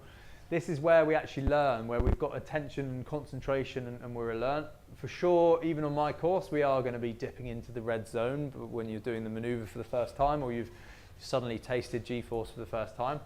But through repetition, we'll go back down into this area of greatest learning potential. And it's where we're like a sponge and things are coming in. If we're down to panic and paralysis, if we feel completely out of control and we've been chucked into the deep end, we're not learning, we're just learning to be afraid. So this is the balancing act between dipping in here and then coming back in, and then through repetition. There's also another graph on fear. The first time we do something, we have quite a big curve with fear, and then the more we do it, it drops down and down and down and down. And that's why you see these wingsuit flying really close to the cliffs and stuff, because they're pretty much bored in what they're doing. That's just a natural response of our brain. We are, when we think something is going to hurt us, we're quite fearful of it. And the more we do something and it doesn't kill us or hurt us, the more we're teaching ourselves that, that threat that we perceived is actually no longer a threat. So it's something really deep inside our primeval minds. This natural fear response to things will ebb and come away. And this is not the same thing, but you can see that when you are nervous or anxious about doing something, or even a bit panicked about it, you do it once and holy shit, and you do it again and oh yeah, no, I actually saw more then, and I felt that with what he was saying, and then you do it again, you feel in control, and each time you do it, you're realizing that actually it's not as bad as you thought it was. Yeah. One of the things that I personally found really useful on our course early this year was being in quite a mixed group. So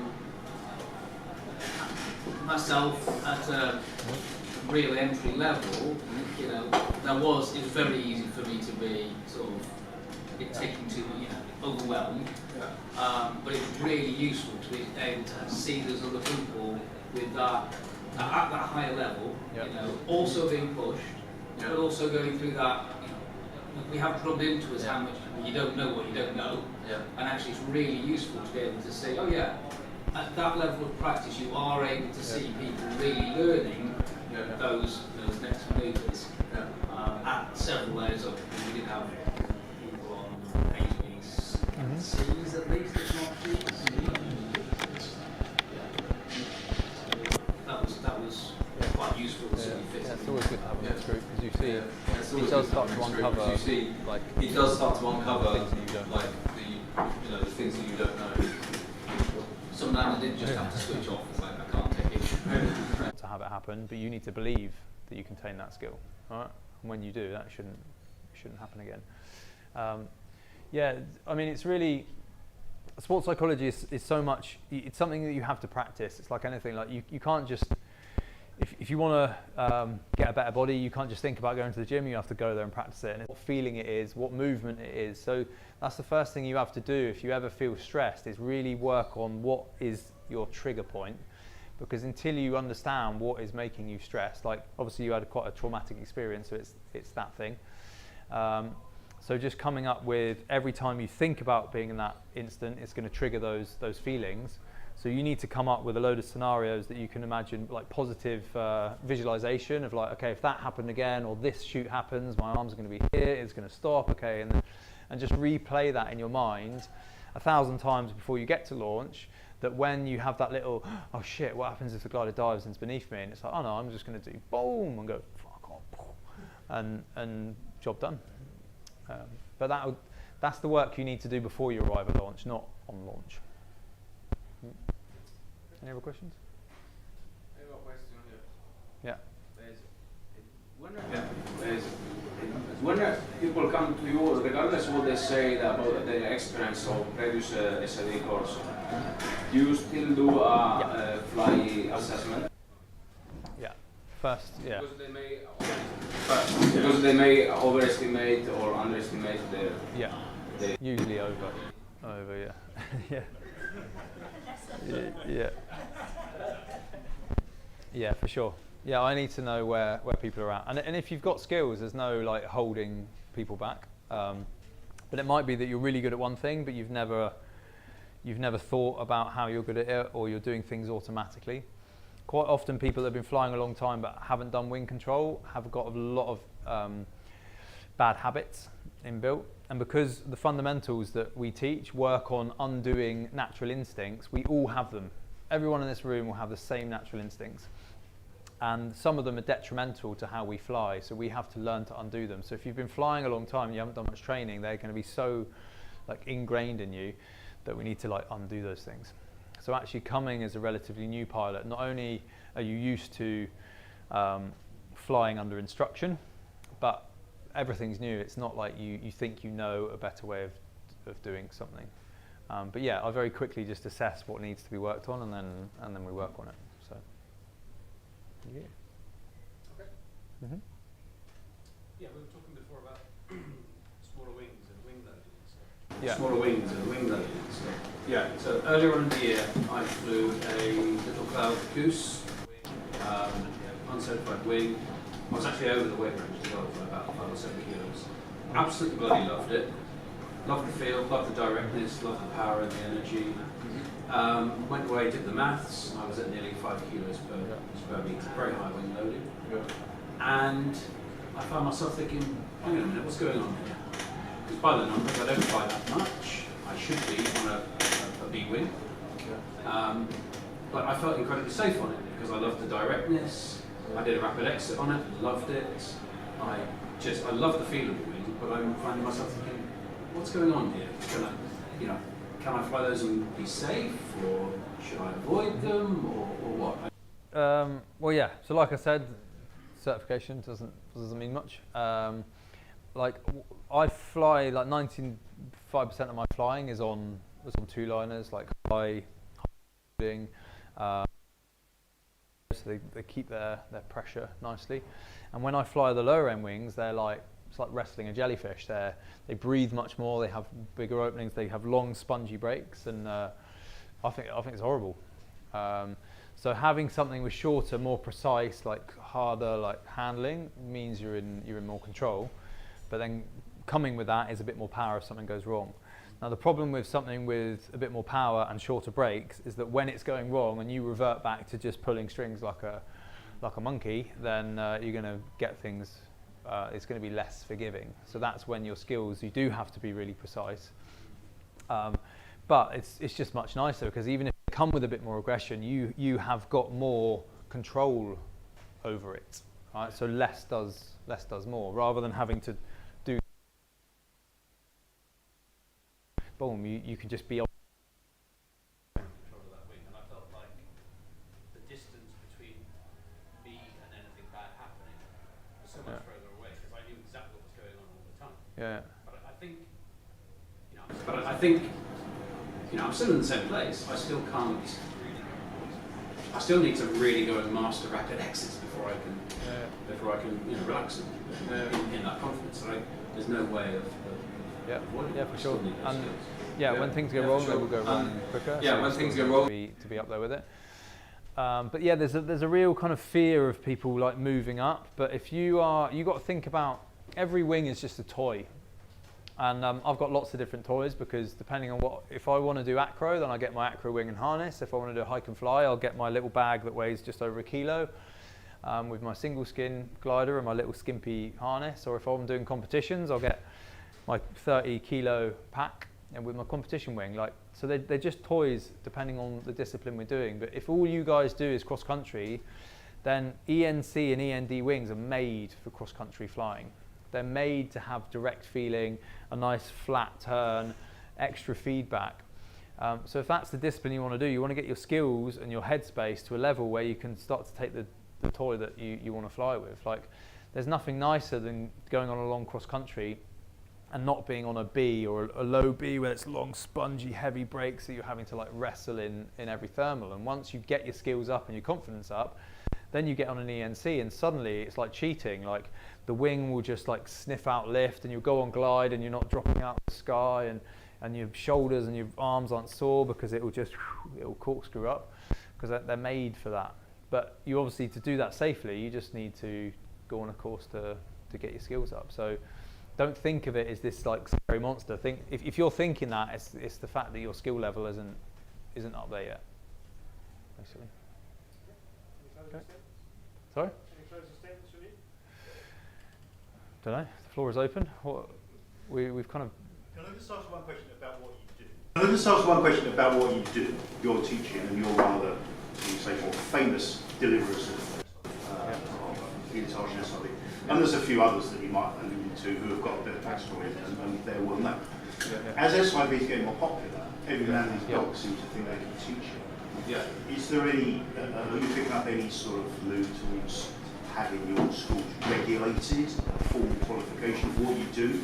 Because people that aren't familiar with the big names around the sport might just pay a few £100 and go off and kill themselves because they've got a guy who does EP training 51 weeks in a year, and 1 week in the year he charges your money to go and some street. I don't have an answer for that because I really feel like, because I don't do any like beginner teaching anymore, I just do SIV. I feel like you do have to, it's so different from beginner teaching that just doing it a couple of weeks a year, you're no way near as quick as you need to be for the safety of that pilot. And yeah, unless you've really given it some thought, like because we do so much at Flyeo, we will do, we do 4.5, 5 months of just solid SIV, which is, people that go out and other instructors might do 3 or 4 weeks at best. So we're getting like 4 or 5 years of experience just in that 1 year alone. So we see everything that could happen or can happen. We see all the wings, all the things. So that is a big thing. But I think what's really important is like you pay for instruction when you go on a course. It doesn't matter how good that person is. But I mean, personally, I feel to be an SIV instructor, you have to be a good pilot as well. So they do need a decent level. So if you're paying for someone's instruction, then you want to see videos of them not from 10, 15 years ago flying. You want to see some recent videos of them doing stuff, because what you'll find, or what I find if I haven't flown for a while, is the first thing that leaves my instruction is the feeling. It's these little intricacies that I forget about, and then I will teach a maneuver like, oh yeah, you do this, you do that, you'll see that, you'll see that.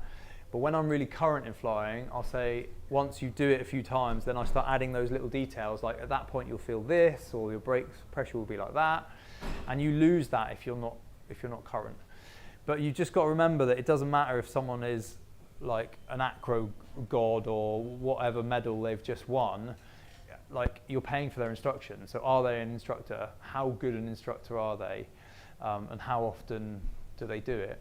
Because it doesn't matter how well they can fly. If they just say, oh yeah, pull that and do that, you'll be fine. Well, what are the dangers? Like, what happens if I pull that too much? What happens if I do that? Like, instructing is about drip feeding just the right amount of information at the right time, letting you maybe make some mistakes, but then learning from it, but making the right mistakes. And it's that game of just playing and reading your students. So it's difficult. I would love to see more regulation in a way. We worked with the BHPA a few years ago in creating a syllabus, but it just became a maneuver-based thing, which is the opposite of what we teach. And then there was just going to be paperwork and things to fill out, and then you had to exclude acro wings or uncertified wings, which doesn't make any sense to me. They're suddenly, before we'd even got a syllabus, there was like regulations and paperwork and things. And the way we teach is about the pilot actions. And so if we could see more people teaching like that, then it become a tick box exercise with that. So I'd love to see it. In future, I would like to work with other SIV instructors, but that would be more on them wanting me to come and help out. It depends if they want to or not. Like the 2 instructors that came to shadow me for a couple of months this summer, they were doing it off their own bat because they wanted to learn to be better instructors. So until, you know, maybe there's an ego of someone saying, well, I don't need to be better, so what's the point in coming together and learning? But yeah, there should be, because there's a big divide in what people teach and what people learn, unfortunately. Yeah. Yeah. Are you able to bring up videos or Videos, which ones? The one with the link I won't be able to bring it up on that. About his stall and the twist. About his stall. Yeah. I won't be able to bring it up on my. I can only get it on my phone, but I will be able to debrief him. Yeah, have people had access to that video or not? No. Oh, maybe I could put it. Maybe I could debrief it on my software and then just release it afterwards. It's quite simple what he did wrong. As it normally is. Should we be throwing the laundry more than like practicing growing our reserves? Yeah, I think it's worth doing, for sure. Was it? Yeah, good. So you. Before I had to throw my reserve. Yeah. Had to throw my reserve. Yeah. I had done a repack, you know, one of those on a zip line, which is brilliant. So I remembered about going backwards and then forward and then backwards. But also the day before I'd been bored and I was flying around a bit bored and I'd been patting my reserve handle just for something to do. And that was good as well. So I think, yeah, definitely go and throw your practice reserve. Yeah, we do that on a zip line. On a zip line? No, not on a zip line. Okay. On a tennis swinging on it. Yeah. Make it really violent spin. Yeah. Because I mean, I throw my reserve handle, it's not fun. Yeah. And it's quite violent and it's Yeah. the line goes up. And it does stop crossing. And you need to then get it and then you just blow it into the air. Yeah. Yeah, so it's definitely worth covering quickly. Have we got time to cover reserves? All the time in the world, do we? Oh, it's late. So with reserves, we haven't sold round reserves for at least 4 years at Flyeo. Because with new technology, if a new technology comes out or new medicine or something, the old stuff just gets superseded. Yeah, it just disappears. And for me, square parachutes, they solve the problems of round shoots. Okay, so round parachutes they're more pendulum unstable, and especially if you start to go bigger, they get more pendulum unstable. So squares have solved that. So manufacturers just shouldn't sell rounds anymore. Okay, what you'll see on their website, you can read the stuff about the square and it's super stable and it solves all these problems, and then you can click on their page and they still sell the thing that it says it solves the problems of. Right. So when it's time to upgrade, don't even look at rounds. Okay, just go for a square. Steerables add a whole extra layer of complexity. The other thing we recommend is being at least 20% under the maximum loading. Okay, so if your reserve goes up to 100, if you're above 80 and you're all up weight, then you should be looking at the 120. When you go to a square, because they're more pendulum stable, you can really oversize them without any problems. Okay? Russ Ozone said they tested reserves even down to 50% below their maximum and still didn't see detriment. Okay, the opening time is a fraction of a second slower, but your impact speed is much better. Yes, Ken? They still, what do you call it, Downplane. Downplane or the mirroring effect. If you have a relatively small reserve, you'll find that your wing will get to here, and then you'll go straight into the mirroring. If you have a bigger reserve, then it really overpowers the wing and it will fly underneath you, and then it will collapse. All right, so it helps deal with your wing if it's slightly oversized a little bit. Yeah, There's a thing on the repack technique for the Yeti Square, something about not bringing the corners in, about certification. I can't remember exactly what it was. Yeah. So the next thing you need to do when you're looking for a new reserve is how is it folded, because the EN test and reality are two different things. 9 times out of 10, when you're going to throw your reserve, you're going to be in an auto rotation. So you're going to be in this sat-like configuration. You could be doing as little as 4 meters a second. And as much as you pull and you throw up, your reserve is just going to plonk beneath you, and it's going to open very slowly. Now the EN test is it opens at 40 meters a second. Now in a nose down spiral, we can only do 20 meters a second, but we're never in a nose down spiral when we throw a reserve. So to test a reserve at 40 meters a second for me is just way too high. But they drop it out of an aircraft and it opens at 40 meters a second, boom. And when they started using lighter and lighter weight material, these reserves would explode. And they actually have to survive it twice. So that it lands, they repack it, and it has to survive a second shop opening. But we don't get that generally in paragliding. We are in some form of rotation and we throw it. We want that reserve to open as quickly as possible. So manufacturers are folding their reserves in to slow that opening so it survived the shock test.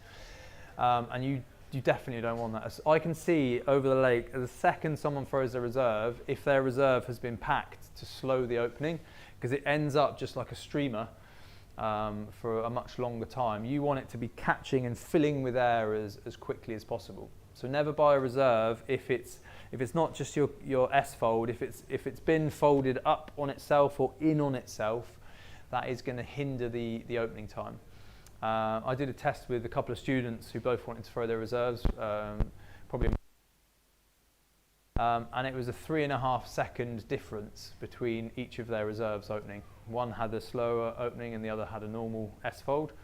And that's just from straight and level flight. They threw it, and when it got to the point of being fully under tension, there was a 3.5 second difference, right? And that's the difference between hitting the ground and not. Very hypothetical question on that one. I wondered on the advantage of having a leader chute.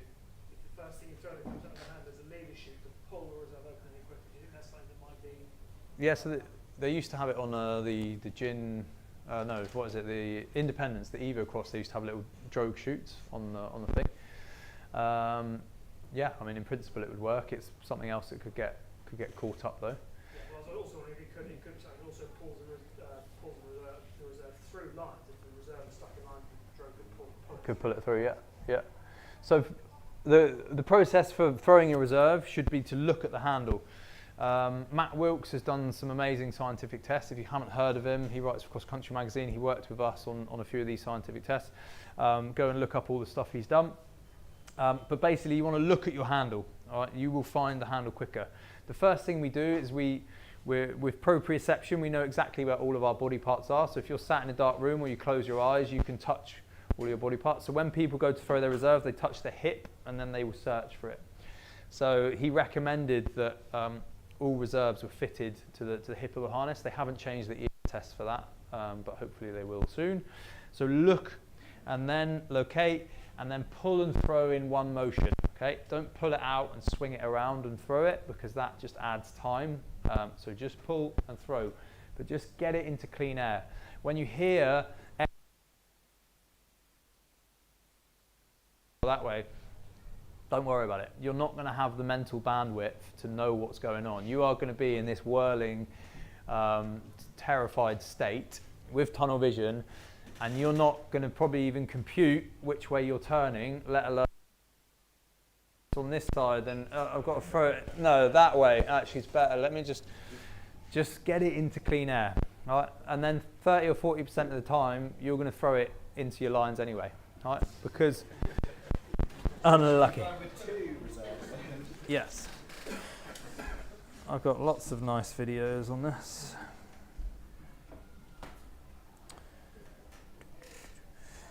So just because you've thrown your reserve, it doesn't mean the fun is over, which is why you should always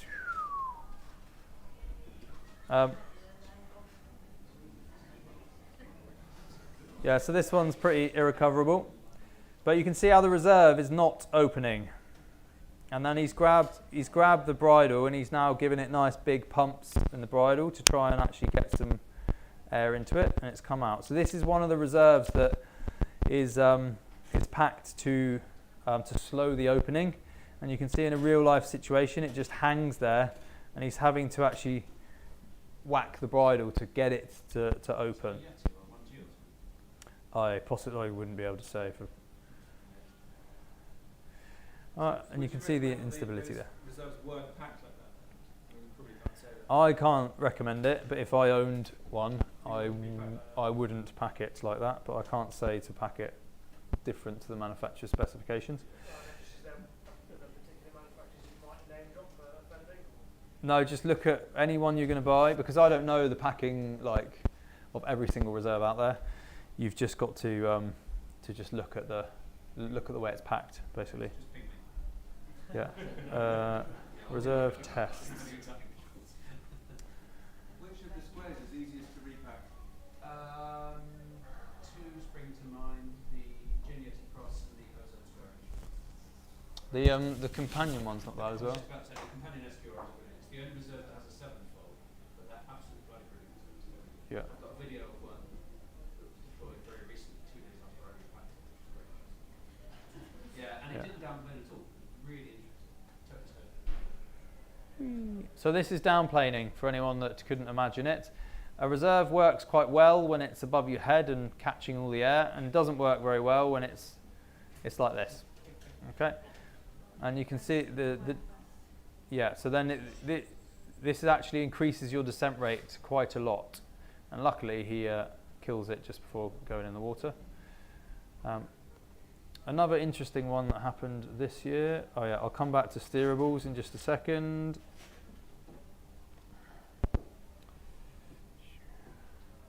I'll go past all the fun bits as how we ended up here. So here, this girl was not able to throw her reserve, but as humans, we try and stay upright. So you can see that her body position is very upright, and it doesn't need to be. So she's trying to throw a reserve, and the reserve is down here. Okay, so she is like this, staying upright, and then she hasn't got enough power in her arms to throw the reserve with a straight arm. There's no reason why she couldn't go upside down and then with a lot of power or with the bicep pull that reserve out. She was able to deploy. So if you can't get your reserve out because it's too physical, because there's G-force or something, manipulate your body, and there's going to be that fear response of, oh, I don't want to turn upside down and put my head closer to the spiky rocks. But if it means you need to manipulate your body to start using your powerful muscles rather than your weak muscles, then do what you need to do to get it out, basically. And no. She came out of the rotation, don't worry. What's your thoughts about? Yeah. Basically, if you fly with a steerable, then you need some sort of quick out. Right. Should we? No, most of the time, no. This is another thing where the advice is different to reality. So I wouldn't recommend a steerable if you only fly with one reserve. Okay, and especially not a regalo. Regalos are quite complicated to pack. They are massive and they don't have much internal pressure. So if your wing isn't full, it can interfere with the reserve quite a bit. But when people want to test their steerables, which this guy does, so he knows he's throwing his reserve, and you'll see in a minute how well he deals with it. Most people hit the water and they're still in their pod, they still haven't got their wing under control, they definitely haven't reached up and actually got steerable control over it. In the last 5 years, maybe 2 people have actually managed to actually start to steer their reserve before they hit the water. 45 seconds is a lot of height. to lose. For me, a reserve is you're super low, something massive happens, you're twisted, and you just want to throw it and it to work. And that is not a steerable. Steerable adds extra complexity. The best kind of hybrid thing on the market at the moment is the Charlie Diamond Cross or the Cortel Crisis Carry. It's the same thing. It's basically a square reserve that is a diamond shape above your head, and it has just 4 dynamo lines coming off it, and the 2 rear ones have got handles on.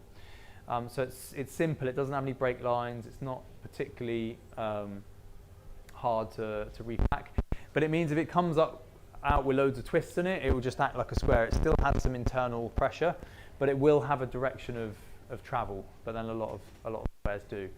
So really think about, if you're super high and you've done some training, you shouldn't need to throw your reserve because you know what's going on, you deal with it.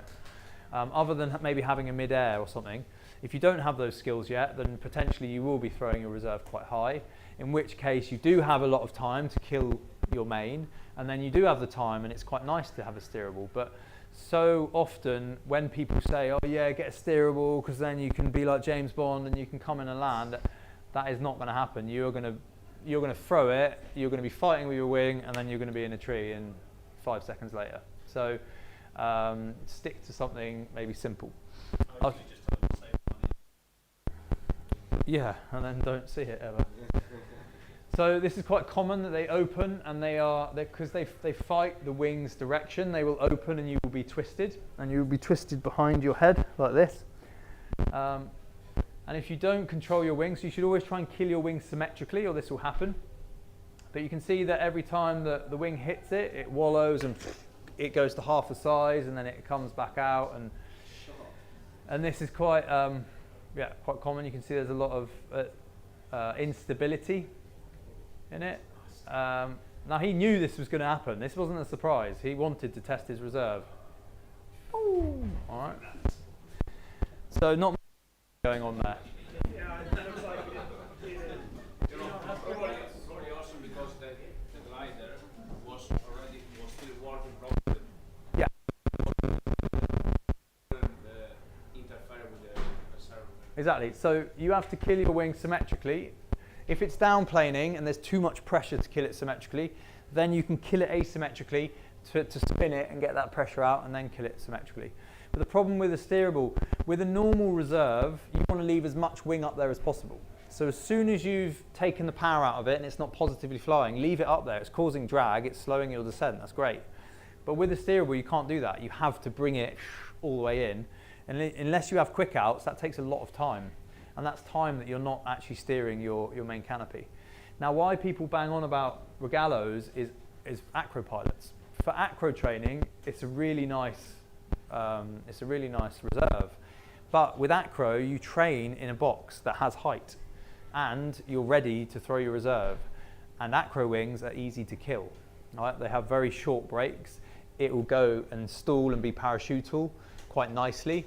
So it's very easy to throw, and you've got the height because you're training in a certain height box, kill your wing and grab it.